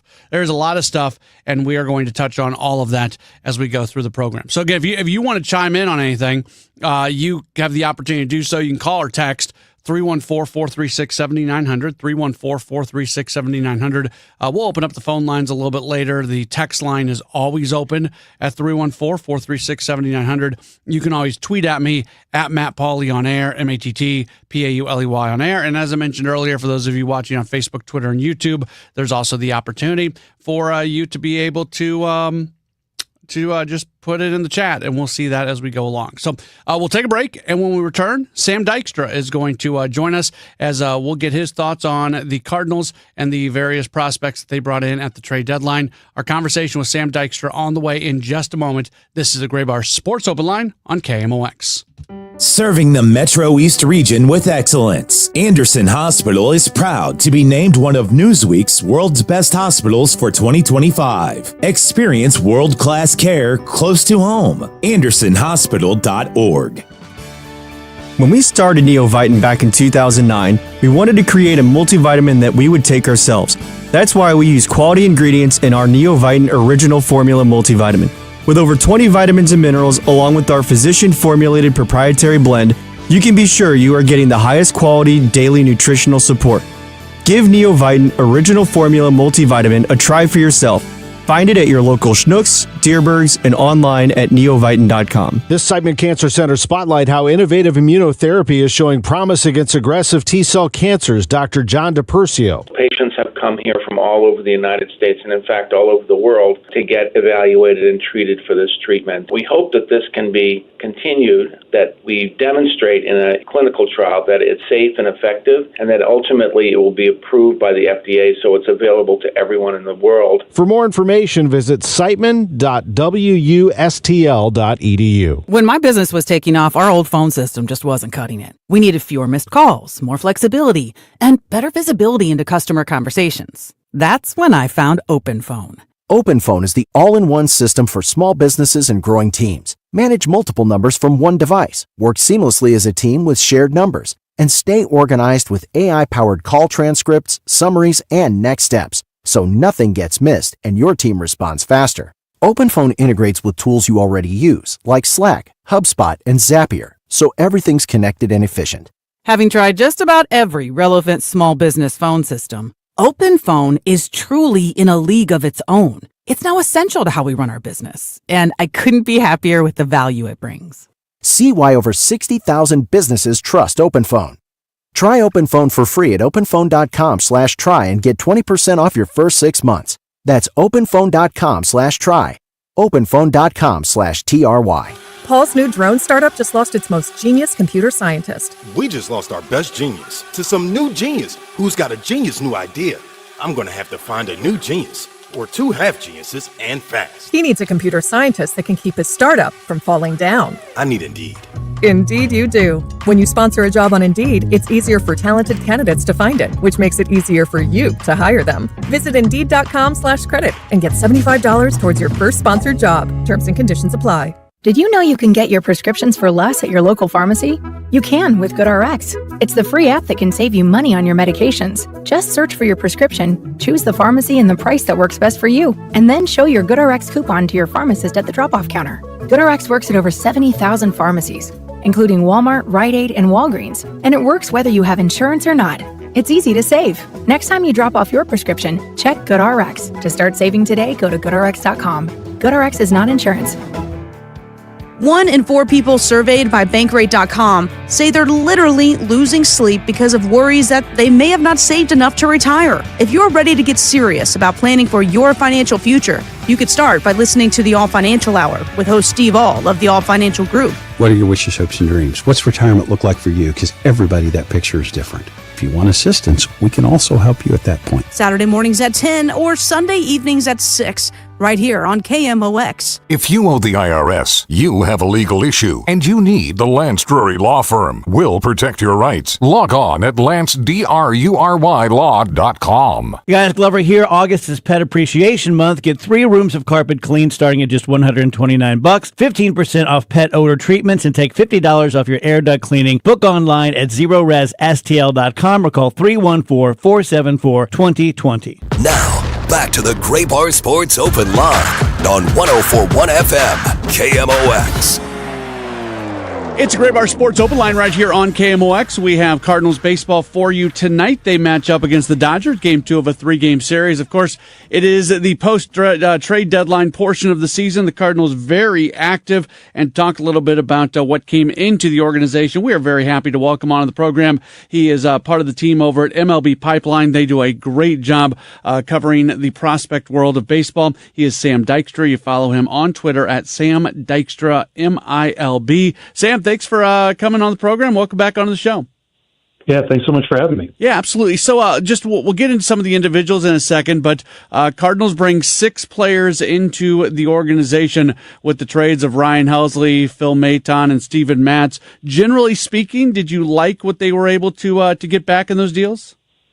Yeah, I think individually it was an okay return. I mean, you look at the Ryan Helsley trade, and you think maybe there would be somebody with a higher ceiling than Jesus Baez who would have come back, because we know how in demand closers are. But Baez entering the year was a really good prospect, loud exit velocities last year, really good in-zone contact, and I think the Cardinals may be getting him at a right time where, the production's dipped a little bit, but they can rework him, they can make him in the mold that they want, and he's not somebody who's nearly a finished product, somebody more like Blaze Jordan who's knocking on the door. So there's an interesting mix. You always need more pitching. They get a couple position players. It's not somebody who's going to knock a J.J. Weatherholt off the top spot. Nobody close to that. But they're adding depth here, and that's always desirable for your farm system. Your colleagues at Baseball America had Baez as a top 100 prospect before the season got started. To what you just said, he fell out of that and some other publications, like you folks didn't have him there. But what has maybe happened over the last 3, 4, 5 months with Baez that his stock has dropped a little bit? Yeah, I mean, I won't comment on that, why BA may have had him as a top 100 guy. They have their process. They do great work over there. But, when we were looking at him coming into the year, he was coming off a torn meniscus in his right knee. We wanted to see how he would respond to that. That's a pretty major knee issue. So it's understandable that maybe it takes a full year to get your bearings back. Also, I don't want to overlook that it's really difficult to hit at High A Brooklyn. I know many people in the St. Louis area maybe haven't been to Coney Island, but it's just as you imagine. There are roller coaster rides going on beyond left field, in center field. The batter's eye is difficult. Right field is practically on the beach. You got the wind blowing in. So it makes for a difficult hitting environment. Getting him out of there may do him some good as well. But overall, I think coming off the knee was the biggest thing for Baez. Yeah, that group of 3 all getting assigned to a High A Peoria in the Midwest League. That's a little bit of a different environment.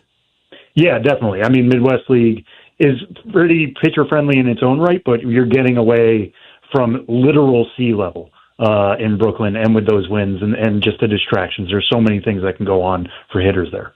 The other 2 players that they got, you mentioned them in Dome, and Dome does slot into your guys' Cardinals top 30. The third player in Frank Elisalt doesn't come into the top 30. What did you think of those 2 individuals? Yeah, Nate Dome, kind of interesting. I mean, he gets tons of extension. It's around 6.8 feet. So it's 92 to 95 mile an hour fastball with 18 inches of ride. Plays above that velocity. He's got a gyro slider that plays pretty well off of that, and then an upper 80s changeup, very, very occasional upper 70s curveball. So it's a traditional starter's mix. I think he's still building something. He last year dealt with a little bit of an injury, was pitching out of the bullpen late at Mississippi State. So this year he's been a starter. He's still kind of building up to that third-round pick. I think, again, like I was saying with Baez, like you get him at an early stage of his developmental curve, and you can help him finish off those traits, work off of that. I think he's very much a starting pitcher. Frank Elisalt is also interesting. I mean, it was a good find by the Mets. Mid-90s fastball from a really low release. You watch him pitch, it looks like he's buzzing it right above bats. He's also got a mid-80s slider and upper 80s cutter. He's on the older side. He's about a year older than Nate Dome, and he was pitching at the same level, so I'm a little hesitant to put him on the top 30 for now. He definitely could. I received some feedback today of, like, he's right on the line there, so you could see him maybe by the end of the year, but it's really a special fastball, and that's what's going to drive him and maybe get him into a bullpen for good at some point. A couple college pitchers there. Is it pretty important? And you alluded to their age. I mean, these are guys that probably have to graduate from single A pretty quickly. Yeah, I mean, getting into high A is good for them for now. I would like to see either of them maybe touch double A by the end of the year. That's typically what I would like to see out of college guys. But again, like Nate Dome last year was pretty limited, so he's still building up his workload. He's at 65 innings there right now. I don't think he's going to get to 100 by the end of the year.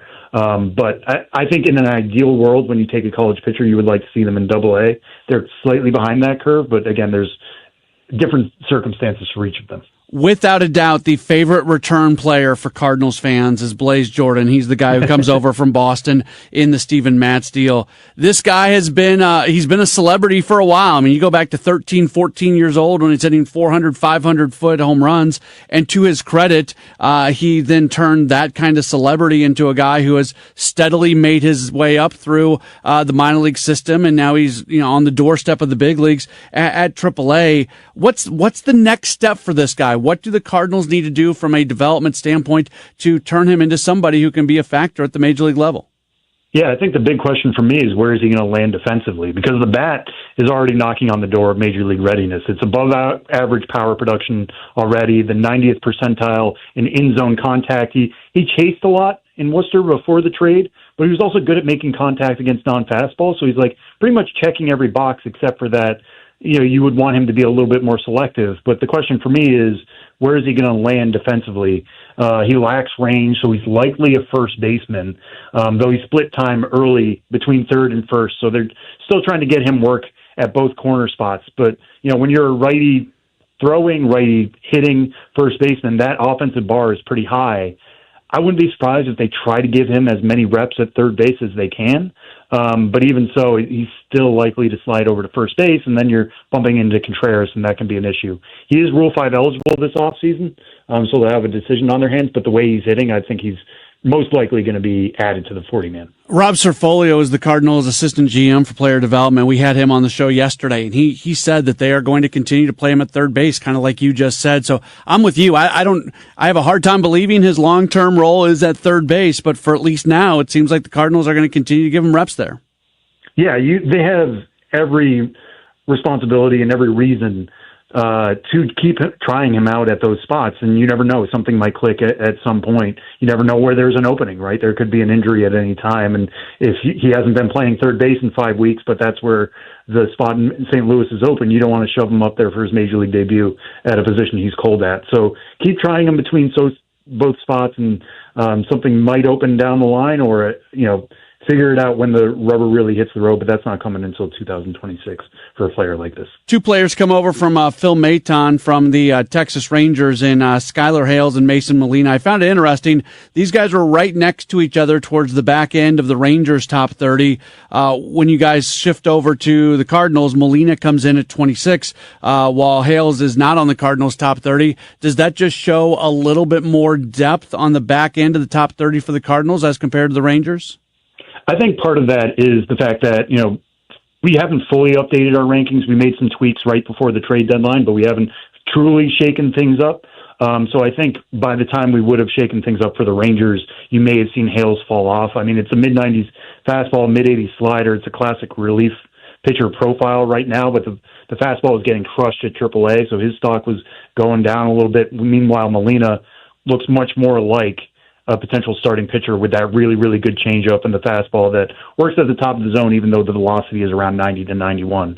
So I think that's more reflective here, is that Molina was building his stock while Hale was kind of slipping a little bit. But if we had updated the Rangers list, you would have seen that happen before the trade. Molina's already been traded twice. He was originally selected by the Brewers. Maybe that's a good sign for the Cardinals because the Brewers are so good at finding pitching. But for a young guy who's had a very short professional career, he's had an eventful career so far. Yeah, and I always find that interesting when I talk to players about when they've been traded. How do you view it? Do you view it as the other organization wanted me and they wanted to acquire me and bring them in? Or is it this other organization that I'm just coming from found that I was replaceable or that I could be dealt? Most of them say that they like to be desired, and I totally understand that from a human point of view. Here, I think in this case, Molina, before he had pitched for the Brewers, didn't have a ton of value for them. Flip him for somebody who could help them at the major league level. And now for the Cardinals, they get to build off what the Rangers had done. He had pretty good results, 92 strikeouts in 74 innings. And to the Rangers' credit, they built him into a trade piece. Now it's the Cardinals who have to build on that development from here. I don't expect him to be flipped again. I don't think he's probably going to be in St. Louis for a little while. But I think this comes more from what he had put in the first year to make another team want him. We're talking with MLB Pipeline Sam Dykstra. Final thing for in the future, we'll probably reach out and try to get you on again to talk more about players that have already been in the organization and recently drafted. But I wanted to spend some time on these new players to the organization. But I can't get you out of here without just hearing your kind of updated thoughts on J.J. Weatherholt, as he is having no problem at AAA. A lot of Cardinals fans are hopeful maybe we'll see him before the end of the year. I'm not sure if that's going to happen. But what's your expectation? What's your comp? Where, as you look at J.J. Weatherholt, what are you expecting him to be at the big leagues? Yeah, I think he's going to be one of the best hitters in the NL Central at some point. I mean, it's really good strike zone judgment. It's a guy who sees the ball incredibly well, shoots it to the gaps. We're seeing obviously better home run power than maybe we were expecting out of the gate. I don't think I had J.J. Weatherholt as a guy who's going to slug 750 in his first 16 games, but I think he's pounding mistakes that pitchers are making at the AAA level. One thing I've heard over and over and over this year is that the jump to AAA is extremely difficult for pitchers. You're dealing with the new Major League ball. The grip's a little different. Sometimes they struggle with command. And for J.J. Weatherholt, given what we know from his bat control and what his power can be, he's jumping on those mistakes immediately. Now, what happens when he transitions to the Major League level? I don't think he's going to be quite this hot, but I think he's somebody who could definitely compete for a 300 average year in, year out, hit 15 to 20 homers, play up the middle. That's a really valuable piece. That's a potential all-star, multi-time all-star. And slot him, I know they got to figure out Brendan Donovan and maybe move some pieces around, but putting him next to Mason Wynn, that's a solid double play combination for years to come. Sam Dykstra does an incredible job when the whole team at MLB Pipeline does. Just give a plug for folks who maybe haven't really jumped into following along with prospects, and how you guys honestly make it very, very easy to learn about guys and see what's going on. I feel like that's part of what you guys do, just the education of what's going on below the major leagues. Yeah, no, I appreciate that. Yeah, we rank all 30 farm systems. We do 30 prospects in each system. We do a top 100 overall. Jim Callis and Jonathan Mayo do a tremendous job of ranking top 250 draft prospects every year. You can find all of that at MLB.com/pipeline. I will say we are updating our list completely, including the draft picks. So Liam Doyle will be included very soon here next week. We are in the midst of that work right now, and it's a lot of sleepless nights and contacting sources and getting everything as organized as we can. But it's very exciting to give these lists some new polish and some updated reports. So look for that next week. He is Sam Dykstra. Follow him on Twitter at Sam Dykstra, MILB. Follow along with everything they've got going at MLB Pipeline. Sam, thanks so much for the time. We'll check in again real soon. Yeah, absolutely. Thanks so much for having me. That's Sam Dykstra. We'll take a break. We've got more coming up in just a moment. It's a Gray Bar Sports Open Line on KMOX. Wake up informed. Wake up empowered. Wake up to Total Information AM, your morning must. Hi, this is Debbie Monterey. I'm Megan Lynch. This is Tom Ackerman. From local news to breaking headlines to weather, traffic, and the stories that matter most, we've got you covered before your first sip of coffee. Expert analysis, bright perspectives from the people you trust. Total Information AM, your day starts here. Mornings beginning at 5 on 104.1 FM, KMOX. Many of you know that my inspiration for becoming an accident attorney was my brother Tim, who was rendered a quadriplegic at age 18. I didn't know what a personal injury lawyer was or what they did, but I soon did. Tim was treated terribly by the insurance company, and I became enraged. It was a constant delay and deny. I'm John Morgan of Morgan & Morgan. Tim later worked with me for 27 years. Last year, my hero died at age 65. You can see my eulogy for him by visiting mybrothertim.com. He was one hell of a man. Because of Tim, together we built the largest injury firm in the world, and our clients are treated the way I would want my family to be treated. At Morgan & Morgan, nobody is a nobody and everybody is a somebody. If you need our help, visit forthepeople.com on your phone or computer. See you soon, Tim. Morgan & Morgan, forthepeople.com. Injured? Dial pound law or visit forthepeople.com for an office near you. Do you have $10,000 or more in credit card debt? Are you barely getting by making minimum payments? With credit card debt reaching all-time highs, National Debt Relief is letting everyone know about great debt relief options now available to help people with overwhelming credit card debt. These options may reduce a large portion of your credit card debt. Get a free debt relief consultation when you call 800-586-4040. 800-586-4040. 800-586-4040. Hey guys, Kevin Wheeler here. I want to tell you about 213 Complex, which is available at Supplement Superstores. It is the most effective and powerful all-natural weight loss supplement ever developed. Here's what it does for me and what it will do for you. Optimizes thyroid function, which gets your metabolism rocking and rolling, helps you with appetite and craving control. All-day focused energy comes with that, plus the reduced cortisol levels helps you get a better night's sleep. So get out to Supplement Superstores, tell them Kevin Wheeler sent you in. They'll knock 30% off the 213 Complex. Find your location at supplementsuperstores.com. Now is the perfect time to start on your next success. Apply now and save with no application fee. Classes start August 13th. An accredited state university, University of Maryland Global Campus offers online and hybrid courses. Plus, you can earn up to 90 credits toward a bachelor's for prior learning and work experience, or transfer up to 12 credits towards a master's. Learn more at umgc.edu. Certified to operate in Virginia by Chef. At CertaPro Painters, we know that a happy place comes in many colors, like ones that inspire a sense of wonder, or a new flavor that makes life just a little bit sweeter, or one to celebrate those moments that lift you to new heights. With thousands of 5-star reviews, you can trust us to bring happiness home. CertaPro Painters. That's painting happy. Each CertaPro Painters business is independently owned and operated. Contractor license and registration information is available at CertaPro.com. An important message from S&L Coins. S&L Coins pays top dollar for your gold and silver coins, old currency, gold-filled jewelry, scrap gold and silver, silver plating, gold and silver bullion. Get a quote with a call to S&L at 544-3600. S&L Coins. 544-3600, or visit SNL Coins at 9300 Gravois just east of McKenzie. Open 9 to 5 Monday through Friday, 9 to 4 Saturday. Before you sell, call SNL 544-3600. Are you ready for thunderstorm and tornado season? Be prepared with these safety tips from Quiver River Electric Cooperative. Discuss safety with your family and what to do in case of severe weather. Cut down or trim trees that could fall on your home during high winds. Purchase surge protectors or a lightning protection system to safeguard your home. Learn more at quiverriver.com/safety or call us at 1-800-392-3709. Now, back to the Gray Bar Sports Open Line on 104.1 FM, KMOX. Back at it here on KMOX. It is a Gray Bar Sports Open Line. We appreciate you being part of the program today.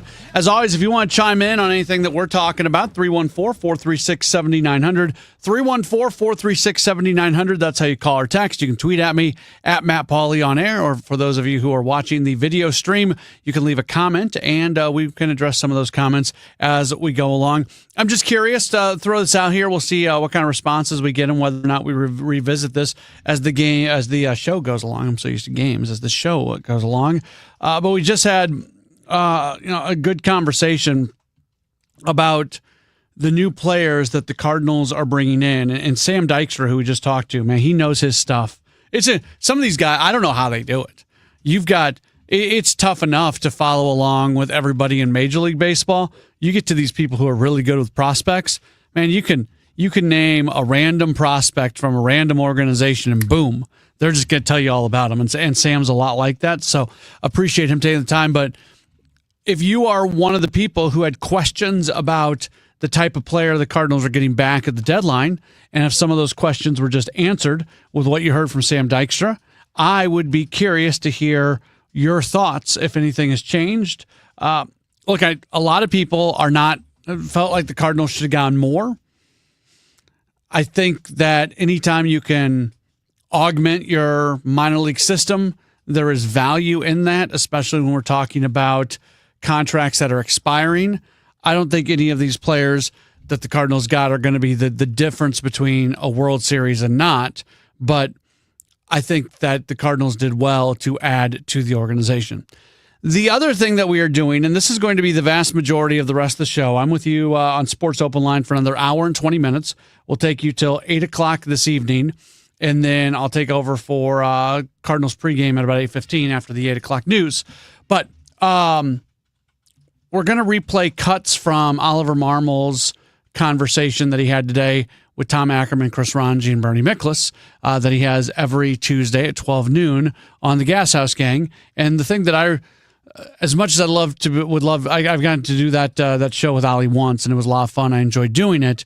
I enjoy almost as much being able to play back cuts and kind of comment on the spot on some of the things that Ali had to say. So let's start with this, because I have been of the belief that the Cardinals would be well served to give more players more time off, especially someone like a Nolan Arenado, but not just Nolan Arenado. I think Lars Nootbaar, I think Mason Wynn. There's a bunch of guys who I would like to see them give more days off to.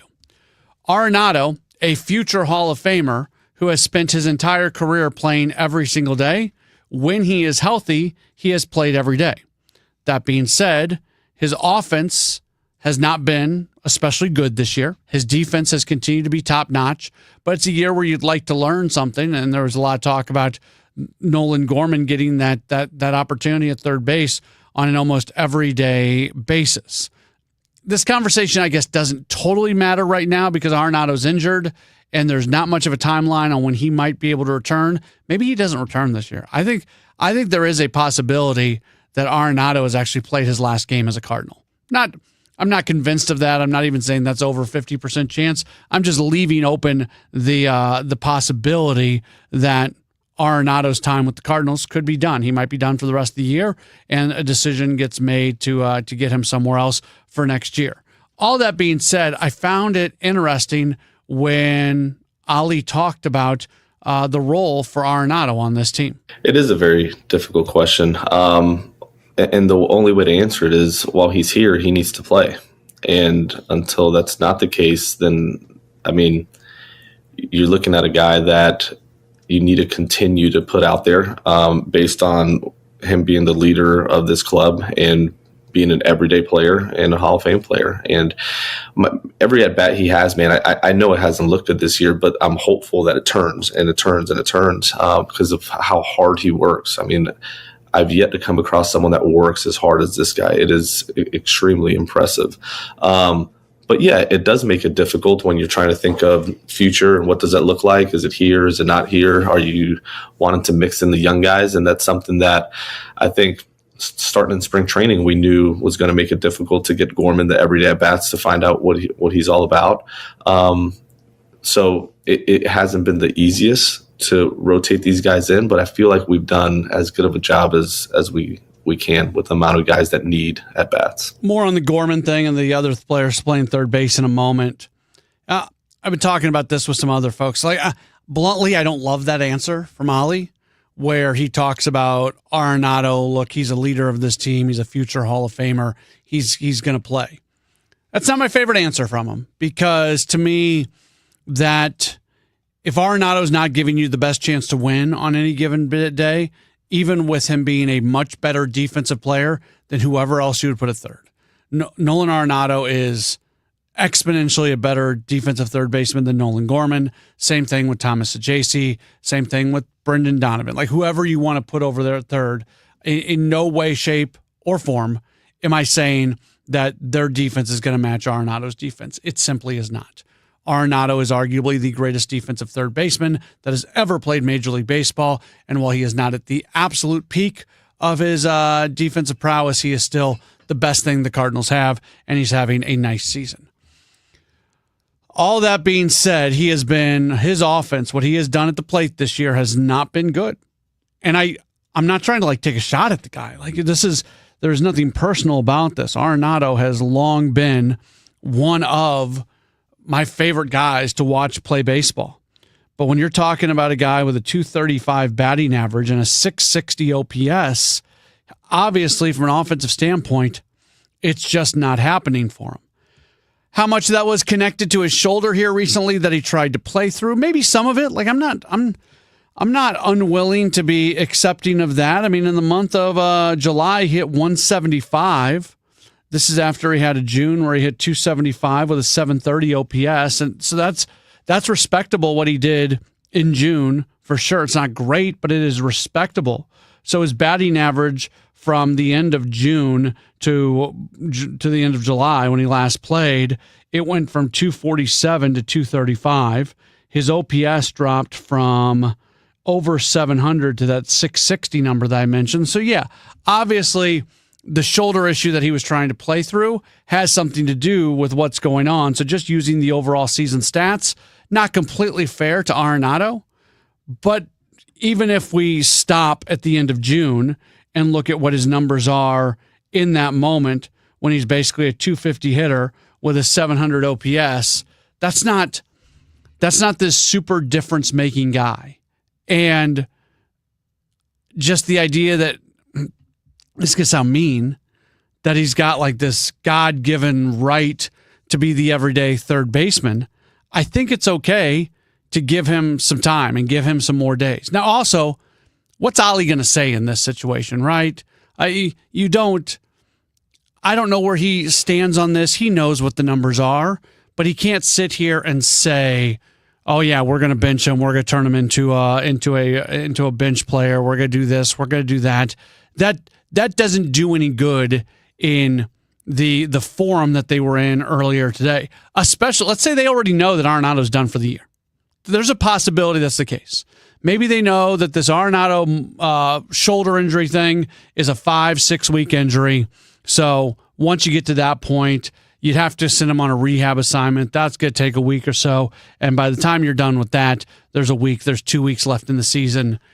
Is it really worth it at that point? So what are you going to say about Arenado? If you already know that information, which I'm not saying they do, but maybe they do. It is not the most crazy thing to say. Well, then you continue to lift up your guy. You continue to lift up your leader. You continue to put this guy in a spot where you say he is going to be the everyday third baseman. So I think it is good sometimes to really think through the various possibilities on what's being said. We're going to continue to talk about that third base spot coming up in just a moment. What do they do? How does it look? Because yesterday was an opportunity to start Nolan Gorman, and what you thought might be an okay spot in terms of who was pitching. He didn't start. Thomas Saggese did. You want to get Saggese playing time. How do you handle all of that? How do you give Gorman that runway that they've talked about so much? We'll hear Ollie's thoughts on that coming up in just a moment here on a Gray Bar Sports Open Line on KMOX. You've got a ton of equity in your home. You're sitting on a gold mine, and you could do so much with all that cash, like travel, invest it, or pay off debt, but you can't touch it unless you sell your home. But you really don't want to move. And besides, homes are sitting on the market for a long time these days. You're trapped, right? Well, not with Truehold. With Truehold, you can cash out your equity in as little as 30 days. And listen, you don't have to move. You can stay in the home you love as a renter. So that's Truehold's Sell and Stay program. You cash out your entire home's value and stay put. Truehold even covers property taxes, property insurance, and essential repairs. So imagine using that equity to travel, invest, or pay off debt and stay in your home. It's brilliant, especially in this slow market. You get an all-cash offer now by calling 1-855-300-9993. You can also visit Truehold.com, the smarter, faster way to cash out on your home's value without moving. That's Truehold.com. The KMOX City SC Soccer Showcase, presented by Michelob Ultra. Heads to Hot Shot Sports Bar and Grill on Lindbergh Thursday, August 7th. A limited number of fans can get an autograph or picture with City SC defensive midfielder Jake Gerwood-Reich. Register to win great prizes. Enjoy great food and a cold drink. Hot Shots on Lindbergh, the place to be Thursday, August 7th from 6 till 8 p.m. for the City SC Soccer Showcase, presented by Michelob Ultra. For more info, KMOX.com/events. Hey guys, Glover here with my friend Mark Cantor at Cantor Injury Law. So as you know, I'm a lawyer, so I take this very seriously. Mark is a great attorney. He has a great team. He is from St. Louis. He is local. Call 314-628-9999 or visit CantorInjuryLaw.com. The choice of a lawyer is an important decision and should not be solely based on advertisements. Summer is here, and it's time to plan your style staycation with Bob's Discount Furniture, where you can find everyday low prices on the hottest styles. The comfiest Consumer Reports recommended mattresses, fast, friendly delivery, and flexible financing to fit your budget. Go to mybobs.com for details. So stock up and score everyday low prices, delivered on time all summer long at your nearest store or at mybobs.com. Oh, my Bob! Bob's Discount Furniture. If you're still waiting for a sign, here's another one. At California Psychics, we reject 98% of the psychics who apply to work for us. So we only connect you with the best. That's how we can guarantee if your reading isn't life-changing, it's free. And right now, new customers receive 20 minutes for just $20. If that's not a sign, I don't know what is. Dramatic sound effect incoming. Experience the joy of certainty at CaliforniaPsychics.com. Rhino Shield is far superior to even the best traditional exterior house paint. Rhino Shield is 8 to 10 times thicker than paint and comes with a 25-year transferable warranty. Rhino Shield is the only ceramic coating company that has been chosen by Disney, This Old House, and 3 times on HGTV's Curb Appeal, where every episode is concentrated on unpainted brick, bonds and seals to stucco, wood, hardy, block, color lock, masonite, and more. No better product for those steel aluminum-sided homes that have become, chalky and tired looking. We coat sloped and flat roofs to extend their lives too. After 15 years, we've got a great reputation and a superior product. As long as it's affordable, why wouldn't you do it? Before you make the costly mistake of painting with traditional paint, you'd be best served to call Rhino Shield today. We are the experts and our evaluations are free. 877-25-RHINO or 877-25rhino.com. Tell them, ladies. No pain, don't Rhino, go Rhino Shield. Never paint your house again. Rhino Shield. Welcome back to the Gray Bar Sports Open Line. Once again, Matt Pauley on KMOX. We are continuing to kind of go through our audit of what Cardinals manager Oliver Marmol had to say during the Gas House game today. We're talking through the third base situation yesterday. Thomas Saggese was the guy who started at third base. Nolan Arenado out right now due to injury. We don't know when he is going to return. So you thought yesterday would have been a good day for Gorman to be in there. He wasn't. So Marmol was asked today, what does it really look like in terms of the third base position right now, the way the roster is set up? And I'd like to continue to rotate them. When you look at Gorman, and I can say this because it's been a conversation with him, he needs to continue to work on his overall agility and mobility around the bag and just being able to get to certain balls and just move better. And that's something that he's going to continue to work on. And Saggese, he gets to more. And Kapika, he made a couple plays last night that were really nice plays. But offensively, he's got some stuff that he's got to tighten up as well. So you give him a decent amount of opportunity and rotate the two of them and hope that it starts to become a little bit more consistent on both sides of the baseball. Yeah, I think that's what they're really looking for right now. Now, I would be of the belief that in a perfect world, I would get Gorman in there more often than not, just because I think there's more. I don't know. There's more of there's more urgency to having Gorman in there. As far as the third base position goes today, Gorman is at third. And when looking at Gorman and looking at third and making sure that he is continuing to get the opportunity, this is what Marmol said about getting him in there just about every day. And that's what you don't want to miss on, is exactly what you just said, because it is over 1,400 at-bats. And when you talk about he hasn't been consistent when it comes to playing time, there's been a decent amount of runs there, meaningful runs that give you an opportunity to show what you're all about. You can say the same thing about Burleson, but at some point you make it impossible for the manager to take you out of the lineup. That's what makes you an everyday player when you're young. Let's get serious, okay? Like you play enough to show what you're capable of doing, and then, man, just make it really damn hard for people to envision the lineup without you in it. And there's been certain guys, Donnie and Burley and others, that have done a nice job of that. So that's what makes the big leagues very difficult, is just taking advantage of the opportunities given. The old adage in sports is don't like it, play better.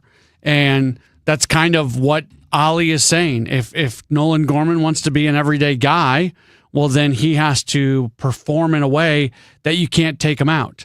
And I think at times he has started down that path, but he has not been able to remain consistent with it. And at other times, it feels like he's swinging a hot bat and they're still not finding that opportunity. It's a really convoluted situation for sure. We got a text message from Jim in Granite City who mentions he's a season ticket holder, listens to a lot of KMOX, talked about Gorman, working on the agility and the range at third base, just like we heard Ollie talk about. And he said Bernie mentioned that he really only has 43 appearances at third, and then says his observation has Nolan gained any weight, looks a little bulky at third to me. I haven't noticed that at all. Not that I've looked for that, but no, I don't think he looks bulky over there. I mean, his body is not that of the stereotypical third baseman, I guess, but I don't think it's anything that is worth mentioning. And as far as the 43 appearances at third, I mean, don't forget this is a guy who did come up in the minor leagues as a third baseman, and then the moment the organization acquires Nolan Arenado, they get him over to second base and have him go for there. So he's played a lot of third. He has not played a lot of third recently at the major league level. So that's the thing here. And I know at times it doesn't look great with him. The throw the other day with the Contreras play, the missed pop-up, things like that. And I'm not trying to dismiss those as things that don't matter, but I will say that I think it's worth watching him play through those issues and see how much better he can get at third. He's never going to be Nolan Arenado over there, but I think he can be more than serviceable and be very much a plus player if the bat comes along with him. We'll continue to talk through this. We'll also talk with Corey Miller from Channel 5 in just a moment here on KMOX. Selling your car online sounds easy. Snap a few pics, list a price, then what? Wait weeks? Haggle with strangers? At Suntrop Ford, we actually make it easy to sell your car.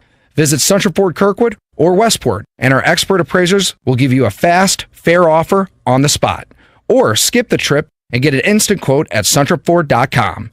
No guesswork, no games, just the best price. Visit SuntropFord.com today. Get more at Suntrop Ford. It's one of baseball's fiercest rivalries, the Cubs versus the Cardinals, and the action returns to Busch Stadium the weekend of August 8th through the 10th. Feel the heat, the history, and the excitement as these two legendary teams battle it out under the summer lights. 3 big games, 2 historic teams, 1 electric atmosphere you won't want to miss. Great seats remain. Secure yours today at Cardinals.com. This is Wilson Contreras, San Luis Cardinals, for the Loop. Summer in St. Louis means one thing: Cardinals baseball. It's more than a game, it's an STL tradition. The crack of the bat, the roar of the crowd, the boom of the fireworks. It's the soundtrack to summer for Cardinals Nation. So grab your cap and glove and take your spot in the stands, because in St. Louis, baseball is more than a melody, it's our favorite song. You know Gray Bar for electrical parts, but there's one more thing you may not be thinking of us for that can help maximize your next project's total value. Our pre-project planning services are designed to help you win the bid, save on labor costs, and keep your installers productive across your entire build. The sooner you call us, the better. Because when we're there from the beginning, we can anticipate your needs and help you solve problems before they become problems. Yep, Gray Bar does that. It's Tom Ackerman. I've been talking about it for years because we've been enjoying it for years, and that is Innsbrook. Innsbrook Resort, Innsbrook-resort.com. What a place. And the home values have increased 105% in the last 5 years, so it's a great return on investment. The new Sonnenhaus houses are available this year. The modern exterior of a treehouse with cozy interior elements of a cottage. Innsbrook-resort.com. Your garage door is always there for you, rain or shine. Are you taking your garage door for granted? Is it screeching and whining for attention? Trust Overhead Door Company of St. Louis to keep your garage door reliable. Maybe the old weather stripping needs replaced to keep out the cold and hot air. Call Overhead Door Company of St. Louis. Trusted here since 1926. For same-day service, call 314-781-5200 and schedule online at overheaddoorstlouis.com.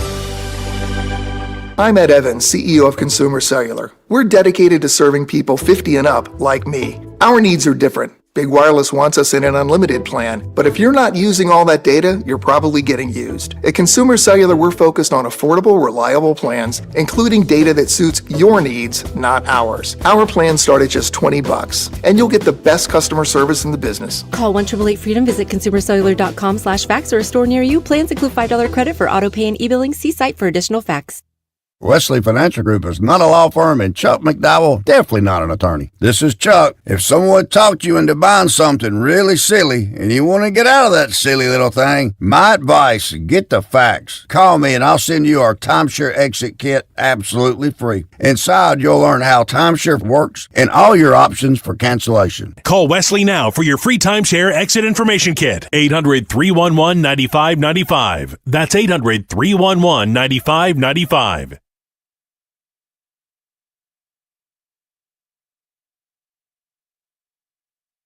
News, talk, cards. KMOX AM St. Louis. KMOX FM Hazelwood. Always live on the free Odyssey app. Auto Parts. I'm Jennifer Kuiper. California's Gifford Fire near Santa Maria grows to more than 80,000 acres and is 7% contained. At least 3 people have been injured. CBS's Jason Allen. Santa Barbara County Fire's Scott Safechuck says dry vegetation has contributed to the fire's explosive growth. Low humidity, high temperatures, wind influence in alignment with drainages that just allows for a perfect mixture that creates extreme fire behavior. The smoke that is just hanging in the canyons, not only from this fire, but others across California and Canada, is creating hazardous air quality across the country. Tribal police say 4 people have died in a medical transport plane crash on the Navajo Nation in Arizona. There has been a 3rd death related to a Legionnaire's outbreak in Harlem, New York. CBS's Dr. John LaPook says the severe form of pneumonia can be inhaled through mist in the air, and 11 cooling towers have been found to be contaminated. It's that same 11 sources which are infected everybody, okay? But fortunately, it doesn't get spread from person to person. So it's through the air, you inhale the droplets, they get sick 2 to 14 days later, but you're not in danger of giving it to somebody else. Hundreds of millions of dollars in funding have just been cut from vaccine development. CBS's Matt Piper. The Department of Health and Human Services, under Secretary Robert F. Kennedy Jr., will pull funding for some vaccines to the tune of $500 million. The funding was for some vaccines under development to fight respiratory viruses like COVID-19 and the flu. The money was funding more than 20 projects led by pharmaceutical companies like Pfizer and Moderna. Kennedy says he wants HHS to invest in what he calls better solutions, but is not saying what those are. Texas Republicans turn up the heat on their Democratic colleagues who fled the state over a GOP congressional redistricting effort. For the second consecutive day, the Texas House failed to achieve quorum, meaning there will be no vote on the newly redrawn congressional map that President Trump hopes will give him 5 more Republican seats in the midterms. State House Speaker Dustin Burrows. DPS is actively working to compel their attendance after I signed their civil arrest warrants yesterday, and will continue to do so until those members are back in this chamber. Texas Republican Attorney General Ken Paxton is now asking a judge to remove the runaway Democrats from office if they don't return by Friday. Chris Fox for CBS News, Austin. Saying in a social media post that young people in the nation's capital are randomly attacking innocent citizens, President Trump again threatens to order a federal takeover of Washington, D.C. And either they're going to straighten their act out in terms of government and in terms of protection, or we're going to have to federalize and run it the way it's supposed to be run. This is CBS News. Think O'Reilly Auto Parts for all your car care needs. Get the parts and service you need fast from the professional parts people at O'Reilly Auto Parts. At 7:03, we have partly cloudy skies, 83 degrees downtown of the Arch. I'm Maria Aquina. In for Michael Calhoun, our top story, the St. Louis City is pausing their program awarding construction contracts to minority and women-owned businesses, citing fears the federal government could withhold funding for FEMA or the upcoming airport construction.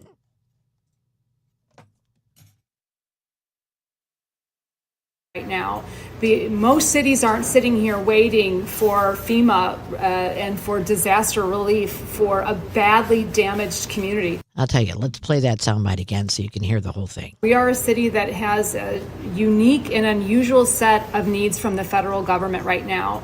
Most cities aren't sitting here waiting for FEMA and for disaster relief for a badly damaged community. Mayor Kara Spencer does not want this to be the end of the program entirely, saying she has hired the consulting firm Griffin and Strong to help find a path to restarting the program. The St. Louis City Public Schools will run out of funds by 2031. That's the findings of a state audit. When you read through the report we've drafted, you'll find a recurring theme, and one that should cause concern for anyone who cares about the future of St. Louis Public Schools. That's Missouri State Auditor Scott Fitzpatrick, and that overall theme? The school board was asleep at the wheel and allowed Dr. Scarlett to abuse the system in the first place. The audit reports found that the district significantly overpaid salaries for cabinet members and employees, along with handing out millions of dollars of unapproved bonuses to staff. Current Superintendent Dr. Millicent Borichetti distanced herself. I was chief of schools at the time, and I was focused on academics. Anything that occurred, I was under the impression that there was board approval. In downtown St. Louis, Sean Malone, KMOX News. Now, just days after it was announced he will no longer be taking the superintendent position at Francis Howell, Dr. Mike Dominguez has a new gig. Dominguez has been announced as the assistant superintendent of the Shawnee Public School District in Shawnee, Oklahoma. Dominguez first accepted the role as superintendent of the Francis Howell School District back in March and was set to begin July 1st. But on July 27th, the district announced that Dominguez would not begin his duties on July 1st due to unforeseen circumstances. In a Friday email to parents, the Francis Howell School District and Dr. Dominguez announced that he resigned to allow him to pursue opportunities that better aligned with the current needs of his family. However, the issue here now is they are still going to pay him $279,000. Well, soybeans are helping to fight fires. The Boone County Fire Protection District is the first in Missouri to use a new, greener fire extinguishing foam made from soybeans. Assistant Chief Gail Bloomingcamp. It is the first green screen gold certified foam, firefighting foam on the market. It's biodegradable, and in order for it to be considered biodegradable, it has to degrade to 60% within 180 days. He says it breaks down in only 18 days, and it won't hurt your garden. When it does biodegrade, it turns to nitrogen. So even good for the plants and the earth. And all the bad chemicals that cause cancer in other firefighting foams, they won't be found on the ingredient list for soy foam. Stuart McMillan, KMOX News. At 7:06, let's get a check of our forecast with Dave Murray. Still very easy to take weather for early August here in St. Louis. Partly to mostly clear skies. Evening temperatures dropping out of the 80s into the upper 70s. Humidity levels are still fairly comfortable. 69 for the overnight low, so not quite as cool as the last couple of nights, but still not bad. Wednesday, lots of sunshine. It's getting to be on the hot side, certainly warmer, and it's a little more humid during the afternoon, but we're still not at anything extreme on Wednesday. 80s to near 90 degrees. Wednesday night, clear, warm, and humid, 71. Thursday, sunny, hot, and humid, 92 degrees, only 73 for the low Thursday night. Friday, Saturday, and Sunday, it's summertime, but again, nothing extreme. Sunny, hot, and humid, 93 for the high Friday, Saturday, and again on Sunday. I'm meteorologist Dave Murray on 104.1 FM.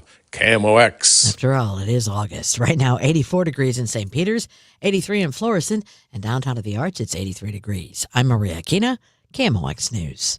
Total Information AM, weekdays 5 to 9 on the voice of St. Louis, 104.1 FM, KMOX.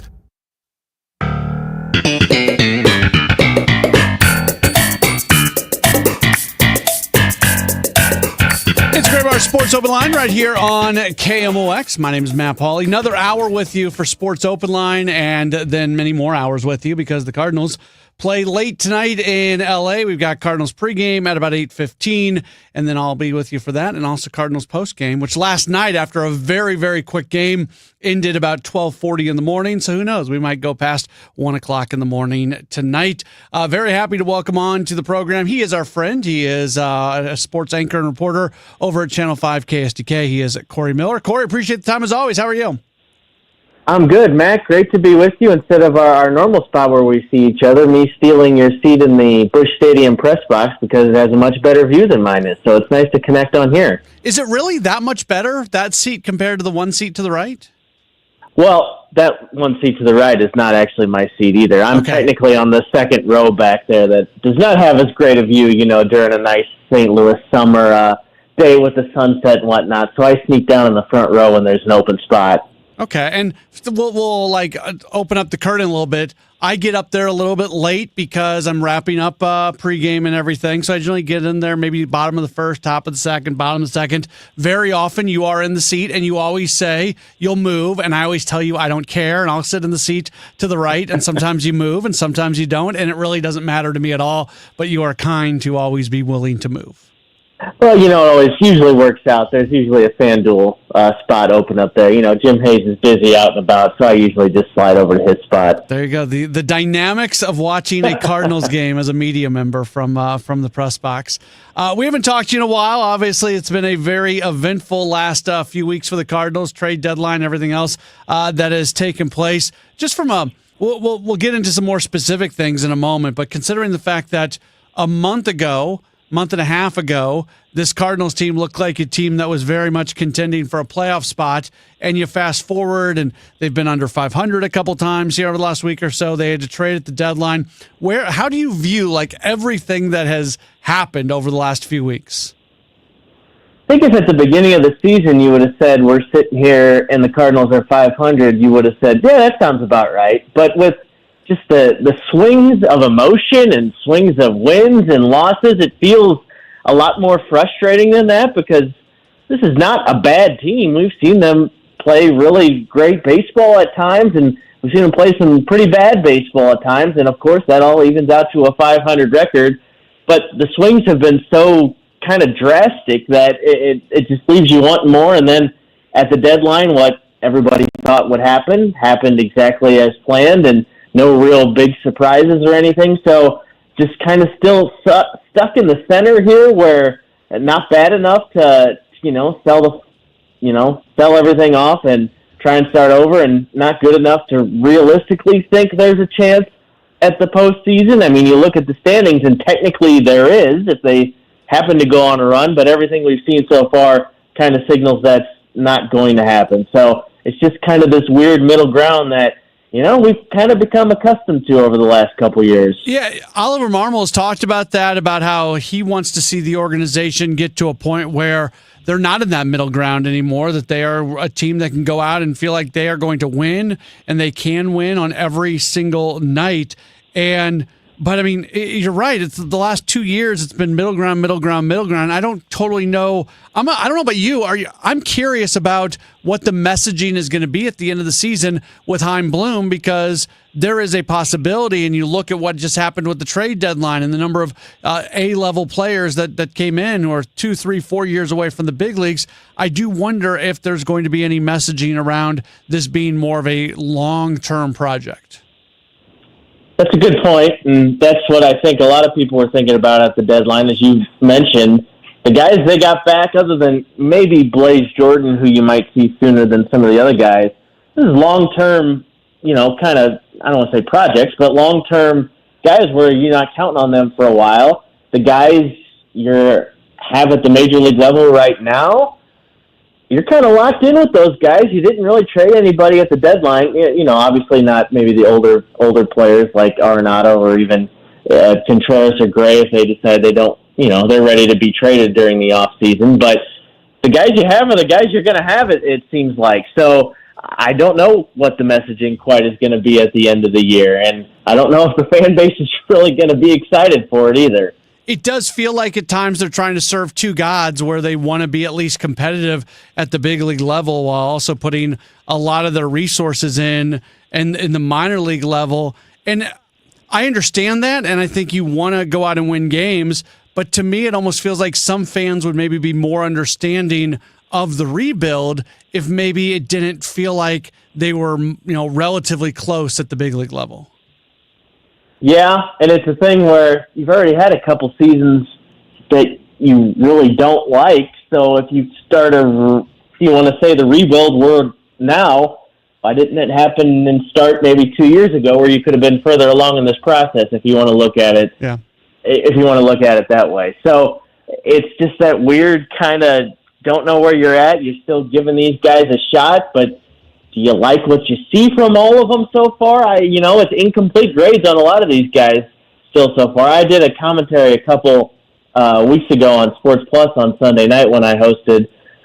They have to develop a homegrown star. They have to. That's kind of the thing that's looking everybody in the face right here.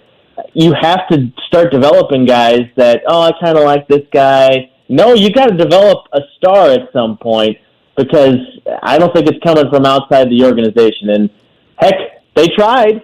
They got Nolan Arenado. They got Paul Goldschmidt. And together, those guys did not win a playoff game together. So they've tried it every which way, and until they develop a real homegrown star, I think, or two, a couple of them, I think we're going to be in the same kind of holding pattern. You hit on my biggest thing right now, that the talent at the top for the Cardinals versus the talent at the top for the really good teams, that's where the gap is. This team has good players that you can win with. That you can win with a Brendan Donovan. You can win with a Wilson Contreras. You can win with a Von Herrera. It's just those guys can't be your very top of the roster. You've got to have legit stars, legit all-stars, legit difference makers at the top of your roster, and it's been a little while since the Cardinals have had that.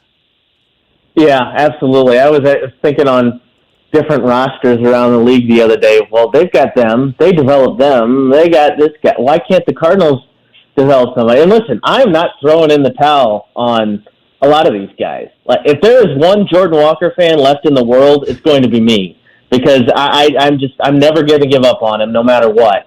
Ivan Herrera, he certainly with the bat looks like he's going to be a guy you could hopefully build around. Got to find him a position for sure.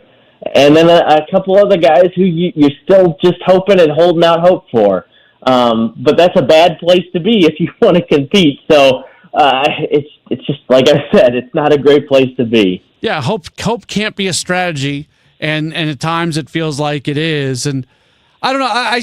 I still like this team. That the thing I challenge myself with hosting this show every night is a lot of the things going on with this team has sort of a negative feel to it. I still like a lot of these players. I still think they play a fun brand of baseball often, not always, but often. Yesterday's game, that was about as entertaining of a baseball game as you're going to get. So we can sit here and we can talk about the things that are not going right while also acknowledging the fact there are some good things about this team all at the same time. Absolutely. That goes back to kind of what I was saying earlier. Like last night's game, that was awesome. That's against the Dodgers, a World Series favorite. They put on an awesome performance. Sonny Gray all the way down to Joel Pozo once again. And this team has moments in them, and they can reach the highest of highs, but not, on a consistent basis that you'd like. And that's just the most frustrating thing about it, because you see it's there, and you see it in spurts, but you don't see it for long enough to really believe that they could put something together to compete in the postseason. Yeah, the roller coaster nature right now, especially of what they're doing from an offensive standpoint. Yeah, against San Diego, they score the 9 runs in the first game, and they don't score more than 3 runs in the final 2 games. And the series against Miami, they score 7 in the first game. They get shut out in the final 2 games. The series in San Diego, same deal. That second game, they put up 8 runs, and then outside of a 9th inning rally in the final game, they score 1. Like and I know that's true across all of Major League Baseball to a certain extent, but man, does it feel more pronounced with this Cardinals team. Yeah, it does for sure. And, I'm sitting here watching a bit of this Reds and Cubs game right now, and it's got me thinking about what the rest of this season looks like. I mean, Wrigley Field is a Tuesday night, and it is just totally packed. Mm-hmm. And I'm tuning in. I watched the Rockies game, or part of the Rockies game the other day.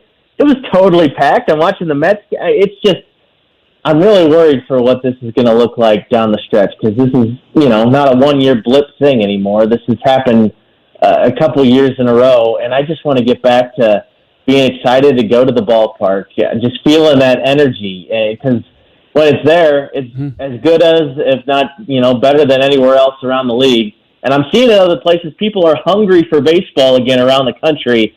And I just wish that appetite could be fulfilled here a little more. That was actually going to be the last thing that I asked you about, so it leads right into it.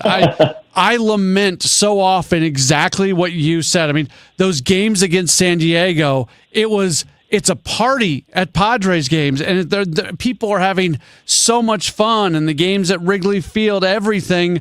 And I watch those games, and I just think to myself, man, I want to experience this again in St. Louis. It just it stinks. I mean, we were talking in the sports office, I guess, the other day. Well, more than the other day, I guess, when the Cardinals were at Wrigley, whatever the last time was. I was like, when was the last time Busch Stadium had this kind of juice to it? And this is just a regular season Cardinals-Cubs game at Wrigley Field. And I thought, gosh, maybe when Juan Yepes hit that homer against the Phillies in the postseason, however, was that, 4 years ago now or whatever it was? It's right there. It's ready to be captured, and it stinks that it's not, because we all know what it felt like. We've seen it. It's happened before. It used to happen all the time, and maybe we got too used to it, and now that it's been gone for a little bit, everybody's taking it pretty hard. But, man, it just feels like it's right there, ready to be captured again. Yeah, hopefully it's back sooner than later. Corey, what are you guys working on right now for viewers to check out on Channel 5?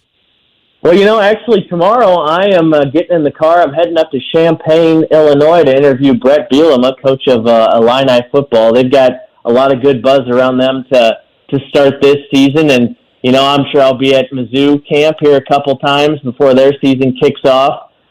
Lots of college football intrigue around the area. Pretty much no matter who you're pulling for, you should have a good product to enjoy. So we're getting ready for college football season and high school football season as well. We got our long show starting again, 5 on Your Sideline on August 29th. So it's about to be football weather and football season around St. Louis. Isn't it nice when both Missouri and Illinois football are completely and totally relevant? I love it. And, I went to Mizzou, and people think I, don't like the Illini. I want everybody to be good. Yeah. It gives me more things to talk about. It's infinitely more interesting. So I'm really excited for this football season because we could have two programs that have outside shots at making the 12-team playoff, I think. He is Corey Miller. Check him out on Channel 5. You can follow him on Twitter at Corey_Miller5. Corey, thanks for the time. We'll see you at the ballpark when the team's back in town. Thanks for having me, Matt. You bet. That's Corey Miller joining us on the program. We appreciate him spending a few moments with us tonight. We'll take a break, and we're going to jump back into what Oliver Marmol had to say today during the Gas House Gang, and I'll give you my thoughts on that. You can always chime in, 314-436-7900, 314-436-7900. You can comment on the video chat. You can tweet at me, at Matt Pauley on air. Lots of ways to get connected with the program. We're back with more in a moment on KMOX. Paid non-attorney spokesperson. Paid for by Action Matters. Texting privacy policy and terms and conditions posted at textingterms.us. Texting enrolls you for recurring automated text marketing messages. Message and data rates may apply. Reply stop to opt out. Attention parents of children who have used the gaming platform known as Roblox. If your child was a victim of sexual abuse or harm of any kind while using the Roblox platform, you may be entitled to compensation. Roblox is facing multiple high-profile lawsuits, including an ongoing class action, alleging it failed to protect users from foreseeable dangers that led to the grooming, exploitation, and sexual abuse of minors on the platform. Claims allege Roblox turned a blind eye to predators, unsafe games, and deceptive monetization practices that targeted children. Victims were contacted through in-game chats and coerced into private conversations on third-party apps. If you believe your child may have been a victim of grooming, sexual abuse, or harm of any kind while using the Roblox platform, you may be entitled to a cash settlement. Text our helpline now to find out if you have a viable compensation claim against Roblox. Text GONE to 32 32 32. That's GONE to 32 32 32. GONE to 32 32 32. Actual price will depend on product and subscription plan. Featured products are compounded drug products, which the FDA does not approve or verify for safety, effectiveness, or quality. Prescription products require an online consultation with a healthcare provider who will determine if appropriate. See website for details, restrictions, and important safety information. Want to boost in and out of the bedroom? Hims has you covered. Introducing a new 2-in-1 approach to level up your game. Tadalafil for better bedroom performance and zinc for testosterone support. Put it all together and you've got what you need to turn things all the way up. Getting started is simple. Just go to hims.com/joy to start your free online visit. Through Hims, you can access ED treatments including pills, chews, and more. 100% online. No office visits, no pharmacy lines. Just fill out a simple intake form and a licensed medical provider will determine if treatment's right for you. If prescribed, it ships free and discreetly to your door. Find affordable treatment options at up to 95% less than brand names at hims.com/joy. That's hims.com/joy, HIMS.com/JOY. Paul's new drone startup just lost its most genius computer scientist. We just lost our best genius to some new genius who's got a genius new idea. I'm going to have to find a new genius, or two half geniuses, and fast. He needs a computer scientist that can keep his startup from falling down. I need Indeed. Indeed you do. When you sponsor a job on Indeed, it's easier for talented candidates to find it, which makes it easier for you to hire them. Visit Indeed.com/credit and get $75 towards your first sponsored job. Terms and conditions apply. Did you know you can get your prescriptions for less at your local pharmacy? You can with GoodRx. It's the free app that can save you money on your medications. Just search for your prescription, choose the pharmacy and the price that works best for you, and then show your GoodRx coupon to your pharmacist at the drop-off counter. GoodRx works at over 70,000 pharmacies, including Walmart, Rite Aid, and Walgreens, and it works whether you have insurance or not. It's easy to save. Next time you drop off your prescription, check GoodRx. To start saving today, go to GoodRx.com. GoodRx is not insurance.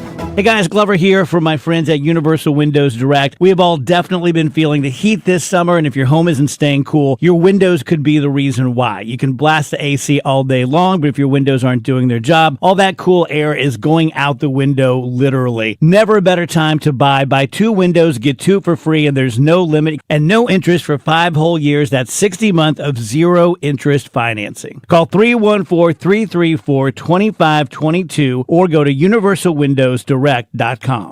It's never too early to start thinking about your retirement journey, and it's never too late either. You just need to know that the steps may look a little different. Listen to Wealth and Wisdom with Gary Goldberg, Saturday mornings at 7 here on KMOX. We all have someone we love, like the favorite lyric in our favorite song. You can't imagine life without them. So tell them today, I love you.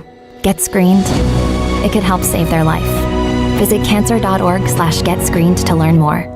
Now, back to the Gray Bar Sports Open Line on 104.1 FM, KMOX. We are back as we roll on for another 35 minutes or so, and then we'll get into Cardinals baseball after the 8 o'clock news. Welcome back into the program. As always, you can chime in 314-436-7900, 314-436-7900. That's how you call. That's how you text. Tweet at me at Matt Pauley on air, or leave a comment on the video chat, and we'll get to that as we roll along. Wanted to get into this. What we're doing today is we are going back through much of what Cardinals manager Oliver Marmol said during his weekly conversation on the Gas House Gang, and talking through some of the different things that he mentioned today. And just where this team goes moving forward, I think, is a really key point, because they still want to win games this year, but there are also other things that they want to accomplish in terms of getting guys playing time and still learning more about players and things like that. So Ollie was asked specifically on opportunities post-deadline, and if maybe if the lineup and the pitching decisions would actually look different after they make the moves where they didn't buy, they sold, they made the team worse at the trade deadline. And I thought this was interesting what he had to say, because from his perspective, as you'll hear him saying, not a whole lot changes. Not a whole lot changes from my perspective. If you look at what I've been tasked with this year, it was make sure that there's growth within our young guys, our young core, and that we continue to, our staff, be head down and developing them to get them to the next level of their career, and win as many games along the way. So not a whole lot changes in being able to give these guys opportunities and continue to do exactly that, which is grow the heck out of them. So I was asked basically, hey, what does this look like moving to next year? I mean, I feel like the whole year has been that we just been able to win a little bit more games than people expected, which made it interesting. But nothing from my seat changes in giving these guys opportunity. Now with our pen, having Matts and Phil and Helsley gone, it does provide a ton of opportunity for some young guys to show what they're capable of doing, and we'll mix and match and see them in different environments and leverage situations to see how they respond to it. I mean, you look at outside of JoJo, there is a lot of dudes in that pen with less than a year of service. So it's a great opportunity for them, and that's the way they should view it. From a position player standpoint, the rotation is not easy, and we can talk a little bit about it, Bernie, but you have Jordan, who needs playing time. You need Newt, who needs playing time. You got Burley out there. You got Vic, who's trying to figure it out, and you're rotating these guys through. But by rule, they only let me play 3 of them in the outfield. So on any given day, you're going to be mad about the one that's sitting, and you can ask, why does he have an off day today? It's because I have to sit in one of them. So in my opinion, Burley's done a phenomenal job, deserves to be an everyday player. He has, you talk about a player that has been head down and just taking advantage of every opportunity given. He's one of them, and he has solidified himself as an everyday player. And then we need to rotate the other guys in order to give them at bats, and hopefully they start to take to it. So that's the way I view it at the moment. And really, outside of the fact that the bullpen looks different, that's the key thing here. The bullpen looks different because 3 high leverage relievers got moved out. So somebody has to cover those innings. And as he said, an opportunity is a word that you're going to hear a lot between now and game 162. This is where the opportunity presents itself for the Riley O'Briens, the Matt Swansons, the Andre Granillos, these young guys who don't have a whole lot of Major League service time, what they're going to be able to do here moving forward. And it's going to be, that's actually an area I joke. I like to say I'm self-aware. I joke about my shortcomings sometimes. One of my shortcomings when it comes to evaluating baseball is I fall in love with the with like relief pitchers. Like I think they're just going to develop into awesomeness. And I love this group of relief pitchers that the Cardinals have right now, even without Ryan Helsley and Phil Maton and Steven Matz. And those guys were great. This is not a shot at them whatsoever. They did an amazing job. But I'm really excited about what we're going to see from Riley O'Brien. I love what we've seen from Matt Swanson. Andre Granillo, what a great story. A guy who really came on this year at AAA and just kept continuing to deal in big ways to a point where he finally gets the big league opportunity, and he's been able to do a nice job with that. Like, so last night, and I know O'Brien gives up a run, he gives up a leadoff double, and then to the Dodgers' credit, they're able to do what you're supposed to do. And that when you have a runner on at second and you have nobody out and you need one run, you find a way to get that run in. And that's what the Dodgers did. And that's credit to the Dodgers. And I wish the Cardinals were able to do that more often than they do. But that's what it was yesterday. That was the leadoff double and just getting a guy around. I don't think Riley O'Brien pitched poorly. He just gave up a double to a team that can execute getting a runner home from second on a no-out situation, and that's exactly what went on, and O'Brien was fine. Romero, we know who he is, but now it's another chance for him to get these higher leverage opportunities. He's going to get the opportunity for a lot of saves. So that's the only change, according to Ollie. The goal of getting guys playing time and all that sort of stuff, which we talked about earlier with Nolan Gorman, it still exists, and it can be a challenge. Now, I like the lineup tonight. I think this lineup has the opportunity to accomplish a lot of things. The lineup tonight, and we'll talk more about this when we get into Cardinal pregame, it has both Gorman and Walker in it. Gorman's batting 7th at third, and Walker is batting 9th in right field, and then Pozo is catching. This lineup tonight, because Nootbaar's playing center field, I think this lineup is the one that actually gives you the best chance to score the most amount of runs right now. Donovan leading off, Herrera's the DH batting second, Burleson's in left batting third, Contreras at first base batting fourth, Nootbaar in center field batting fifth, Wynn the shortstop batting sixth, Nolan Gorman at third base batting seventh, Pozo catching batting eighth, Walker in right field batting ninth. If the goal is to score the most amount of runs, and the goal is to give certain players as much playing time as possible, namely Walker and Gorman, this lineup that has been written down tonight for the Cardinals, I think accomplishes those goals. If this was the lineup that was used most often between now and the end of the season, I think that is what I would very much be in favor of. Continuing to talk through kind of what it looks like here moving forward. One of the things that's been talked about a lot all season and going into the season was this being the runway year, and the idea of it being a runway year was you were going to learn about players. Now, I would contend that it hasn't really been that, right? that, and I don't know really what you've learned. I think you've learned something about Alec Burleson, and I think you've learned something about Matthew Liberator. And outside of that, I don't know what anybody's done this year that you didn't really kind of already know or expect. I guess you can throw Ivan Herrera in there, but Herrera you knew was going to be a plus offensive player.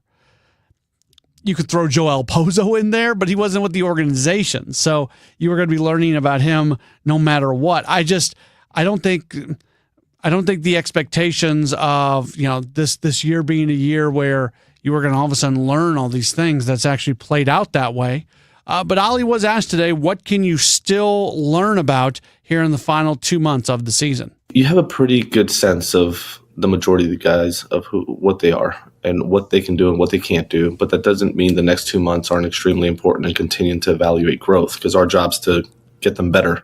So if there's something we feel like they can't do or haven't shown the ability to be consistent with it, then it's my job, it's our staff's job to find consistency in that. But you are starting to find out what the strengths and weaknesses are and what you're dealing with and how do they respond to pressure and the things of that nature. But yes, the next 2 months are definitely important. What do you see? I mean, take JC, for example, right? He came up the first time and lit it up, was taking some really good at-bats, driving the baseball all over the field, making a lot of contact. Like, the chase rate was high, and we needed to kind of get him to do a better job with just decision-making there. But for the most part, man, you look up and you see his average and his OPS, and you feel good about what he was doing. Well, his second time around hasn't gone his way. So you can't get too high or too low. That's just a perfect example of not being sure just yet of what he's capable of doing. That's Oliver Marmol talking to the Gas House Gang. Steve sends in a message. Steve, I hope you're watching along as we do this, because I'm going to ask you to send in another message if you can. Steve writes in, you also learned who doesn't have it too. Have you? Who? And I'm not like, Steve, I'm not trying to come at you, but, and maybe I'm just missing something, but who have you learned that about? You haven't learned that about Nolan Gorman. He's had an up and down year. He still has that back issue. I think you're worried about that, but you've seen him flash the moments of him having that 30 home run potential, and not maybe Nolan Arenado, if you want to put, we can put that, but I mean, that's not what this year was about. So that's not who the runway is for. So if we've learned that Nolan Arenado absolutely is on the decline, okay, I'll give you that, but that's not the point of the year. I don't think we've learned anything about Jordan Walker. Walker's still young, and he has those moments as well. Anybody who wants to throw away Jordan Walker, and that doesn't mean Walker needs to stay on the big league team. If he starts to fall off again, because he looked really good, and I hope that continues on, but we've seen him go through those periods again. There's no guarantee that it's going to continue on. If there is a situation where it makes sense for Walker to be back at AAA, I don't have a problem with that. But Jordan Walker is incredibly young, and all the underlying numbers continue to say that this is a guy who has a chance to really explode and move forward. Now, maybe it doesn't happen for him, but I wouldn't throw him away. All right, Steve, I appreciate this. You mentioned Pedro Pages. Yeah, I think we know that Pages is not a very good offensive player, and his greatest value comes from a defensive standpoint. The trust that the pitchers have in him, his ability to call a game, things like that. But Steve, I would argue back at you, we knew that, didn't we? That's nothing new. We knew that. He never profiled as a guy who was going to be a really good offensive player. So I guess that's the point that I'm trying to make in all this. What has happened this year to really change your opinion on somebody? And I don't think our opinion changes on Pedro Pages. Now, if he would have put together a spectacular offensive season, then the opinion changes because we hadn't seen that from him before and it wasn't expected. That's why maybe the opinion changes a little bit on Alec Burleson, because he had the slow end of the season last year and then the slow start to the year this year, and then he turned it on. And he made changes in what he's doing that were clear. He very much changed his approach at the plate in what he is going to swing at. Steve also mentions Victor Scott. He's still super young guy. And I wouldn't say his upside isn't that high. If he is somebody that can start driving the ball a little bit with his speed. Now, do I think as highly of Scott's potential right now as I did at the beginning of the season? No. Like I would say his stock has come back a little bit for me. I'm not trying to run away from that, but I'm also not closed off to the fact that this is a guy who can still turn into a dynamic player. So that's the point that I'm trying to make. That I don't think they have really learned much about guys this year. There's things that have happened that lead you in a certain direction, but Victor Scott was terrible offensively last year. He's been terrible offensively this year, and my long-term feelings about him hasn't changed much. Maybe a little bit, but hasn't changed much. And Ali talked, maybe we'll play that when we come back, where Ali talked about the work that Scott's been doing to try to get better. We'll take a break, have more in just a moment. It's a Gray Bar Sports Open Line on KMOX. Chris Ranji, Amy Mark Scores. The Chris and Amy Show. I would just like to say you guys are awesome. I've just been turned on to this since it's been on 104.1 at the FM dial, and I think you guys make me laugh, and you're informative. I just love you guys' show. You guys are amazing. The Chris and Amy Show. Weekdays at 9 on 104.1 FM KMOX and the free Odyssey app. Chris Ranji for Siteman Cancer Center, and you have to know that you are somebody's favorite person, and your health matters not just to you, but it matters to people who care about you. Getting screened early for any cancer, whether it's colon or breast cancer, prostate cancer, or lung cancer, it is important to do that. Siteman has set up a website called GetScreenedNow.com, and when you go to it, it's going to help you find a location nearer you. If you live a little farther out from St. Louis and don't want to make the trip into the city, you can get screened closer to home. GetScreenedNow.com, because for me, I'm over 45. It's time for that colonoscopy. Third leading cause of cancer-related deaths in both men and women. And GetScreenedNow.com will help you find a location that is good for you. Doing it early, really, really important. GetScreenedNow.com. You're listening to Leaf Filter Radio, and the guru of gutter protection himself, Chris Coonahan, is here to take your most pressing leaf-related questions. Hey, everybody, Chris here. I understand we have Ron on the line. Ron, where are you calling from? Uh-oh. Ron, are you calling from a ladder? Well, I was. I wanted to ask Chris what I need to do to get my gutters ready to have leaf filter installed. Oh, Ron, you don't have to do anything. A Leaf Filter Trusted Pro will come out and clean out your gutters, realign and seal your gutters, and install Leaf Filter, America's #1 gutter protection system. So I didn't need to get on this ladder? Ron, Leaf Filter Trusted Pros are in your neighborhood and ready to help. Just visit leaffilter.com/deal to schedule your free gutter inspection and get up to 30% off. Thank goodness.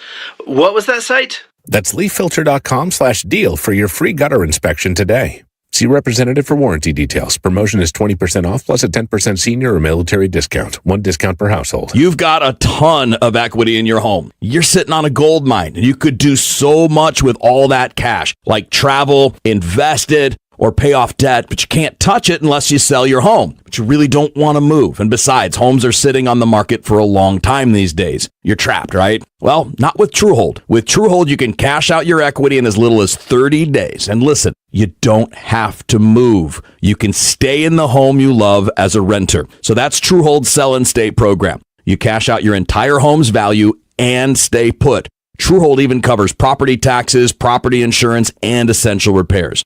So imagine using that equity to travel, invest, or pay off debt and stay in your home. It's brilliant, especially in this slow market. You get an all-cash offer now by calling 1-855-300-9993. You can also visit TrueHold.com, the smarter, faster way to cash out on your home's value without moving. That's TrueHold.com. Don't get lulled into believing the IRS is getting soft. It's just the opposite. Hi, this is Lance Story with the Lance Story Law Firm. We are being told by IRS collection officers that their higher-ups are demanding that they get more aggressive than ever. So don't ignore them any longer. Level up Stop. If you have unfiled returns, unpaid taxes, levies, or liens, call the Land Story Law Firm today and let us get between you and the IRS. We'll protect your rights, including your right to appeal or even your right to take the IRS to tax court. Remember, IRS problems are legal problems, and they need to be handled by an expert attorney team who's done it for decades. So call the Land Story Law Firm today. We're local. Our office is right here in St. Louis, or visit Lance, DRURY, law.com to schedule your free consultation with your local tax resolution law firm, the Land Story Law Firm, 314-260-6120. The choice of a lawyer is an important decision and should not be based solely upon advertisements. Now, back to the Gray Bar Sports Open Line on 104.1 FM, KMOX. We're taking you till 8 o'clock tonight. Then we'll get the 8 o'clock news with Maria, and then I'll be back with you for Cardinals pregame. Cardinals-Dodgers tonight, game 2 of a 3-game series after the Cardinals win yesterday 3-2. Continuing to roll through some of the things that Oliver Marmol had to say today. We're playing his cuts from Gas House Gang, and then I'm sort of giving my thoughts on it, and we're talking with some other folks as well about what they think of hearing all of it. I always find it I find it interesting to listen to him on these Tuesdays, because I think he says more on these Tuesdays than he does in a lot of the other forums where he is speaking publicly. Let's talk about starting pitching, because the Cardinals have two veterans in the rotation in Sonny Gray and Miles Mikolas. Gray will be back next year. Right now, he's your number one starter. Miles Mikolas is not going to be back next year, barring something very unexpected happening. So you've got 3 young guys in Matthew Liberatore, who's been really fun to watch this year, Andre Pallante, who has been up and down, and Michael McGreevy, who's the guy who most recently got the opportunity. You want these 3 younger starters to have a solid final 2 months of the season, taking, if there is such a thing, taking some momentum into next year, certainly solidifying their spot. Like right now, as it sits at 7:45 p.m. on August 5th, I think you already go into next season with Matthew Liberatore and Michael McGreevy written in ink for the rotation next year.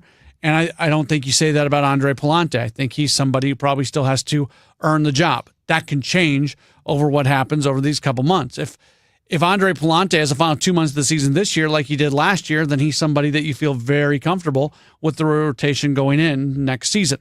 Ali talked a lot about what those 3 young starters really need to do and what he would like to accomplish with them over these final 2 months.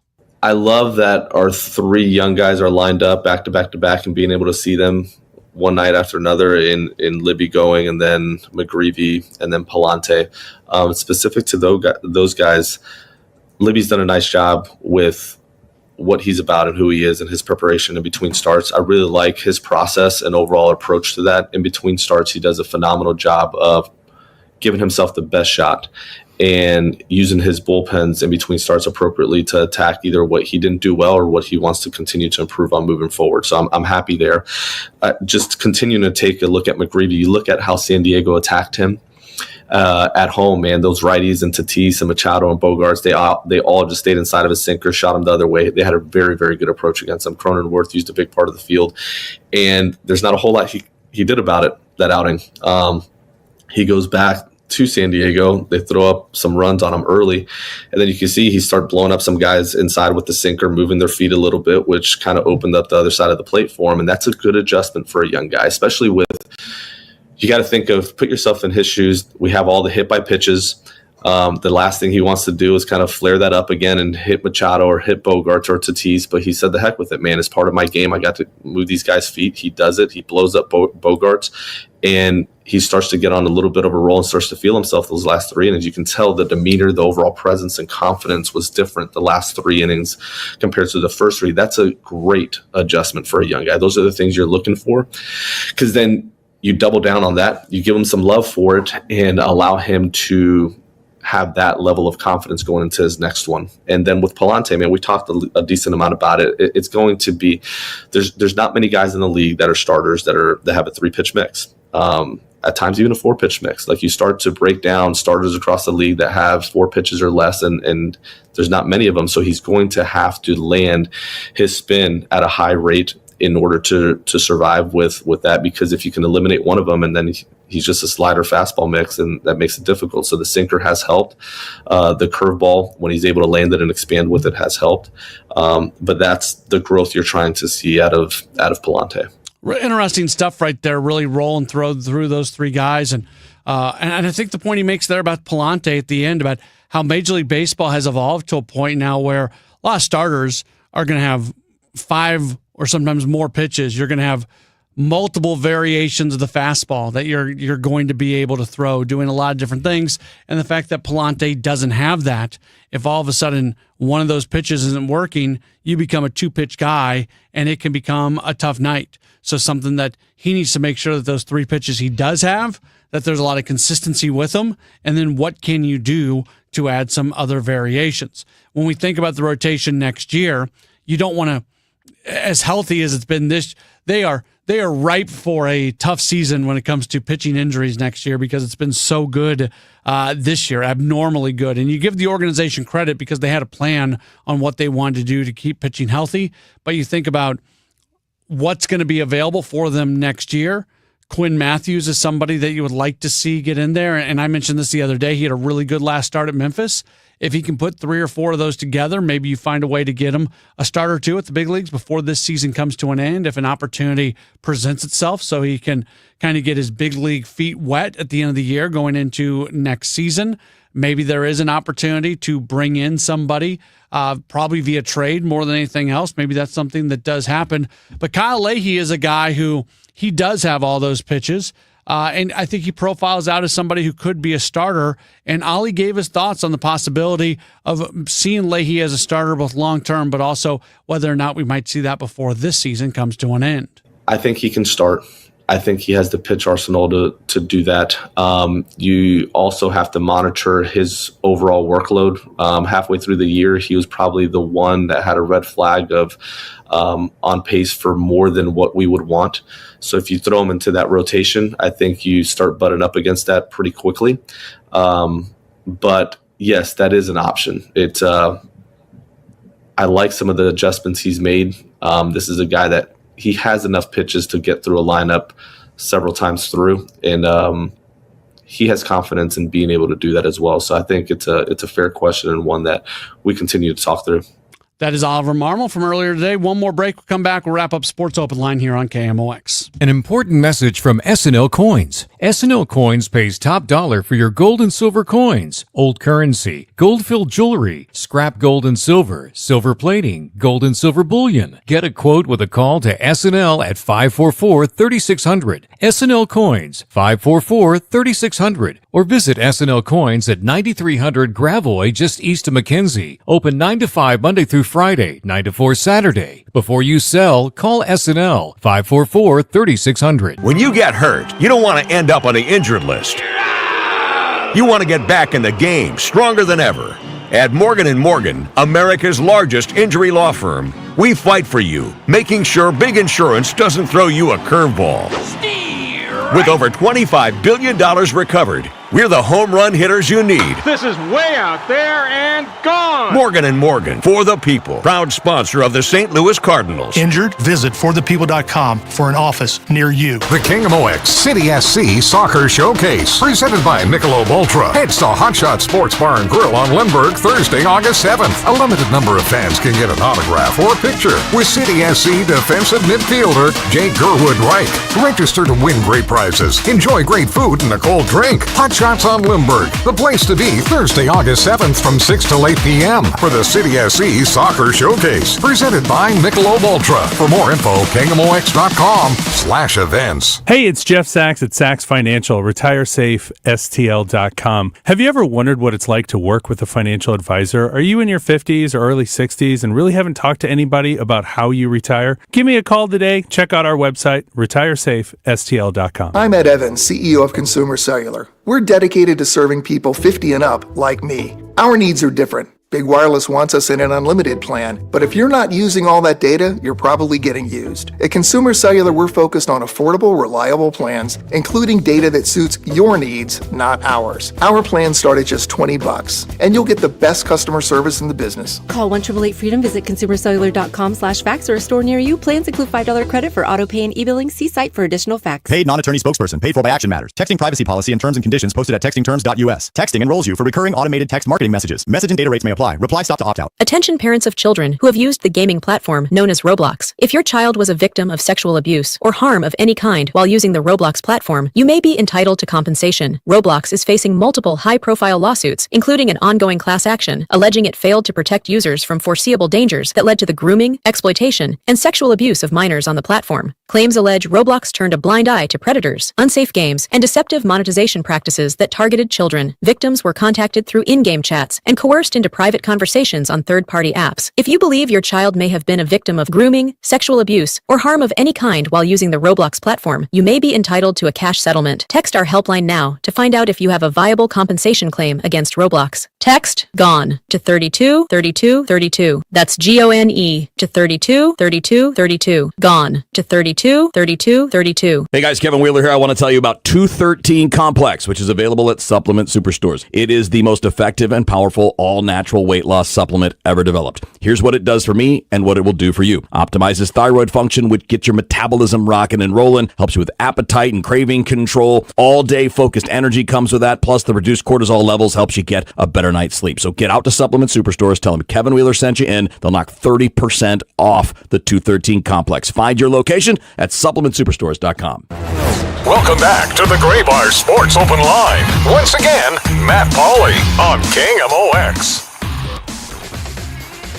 Only about a minute left here in the program. Thanks so much for being tuned in with us tonight. Hopefully you're not going anywhere because we've got a late night of baseball coming your way. The Cardinals and the Dodgers. If the Cardinals can come away with a win tonight, they will secure a series victory.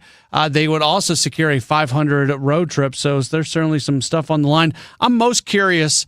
We've seen this trend here recently where the Cardinals will have a good night and then they will not have a good night. Can they follow up yesterday's good win with another good win this evening? For me, that's kind of the main talking point going into this game tonight, and we'll see how it all plays out.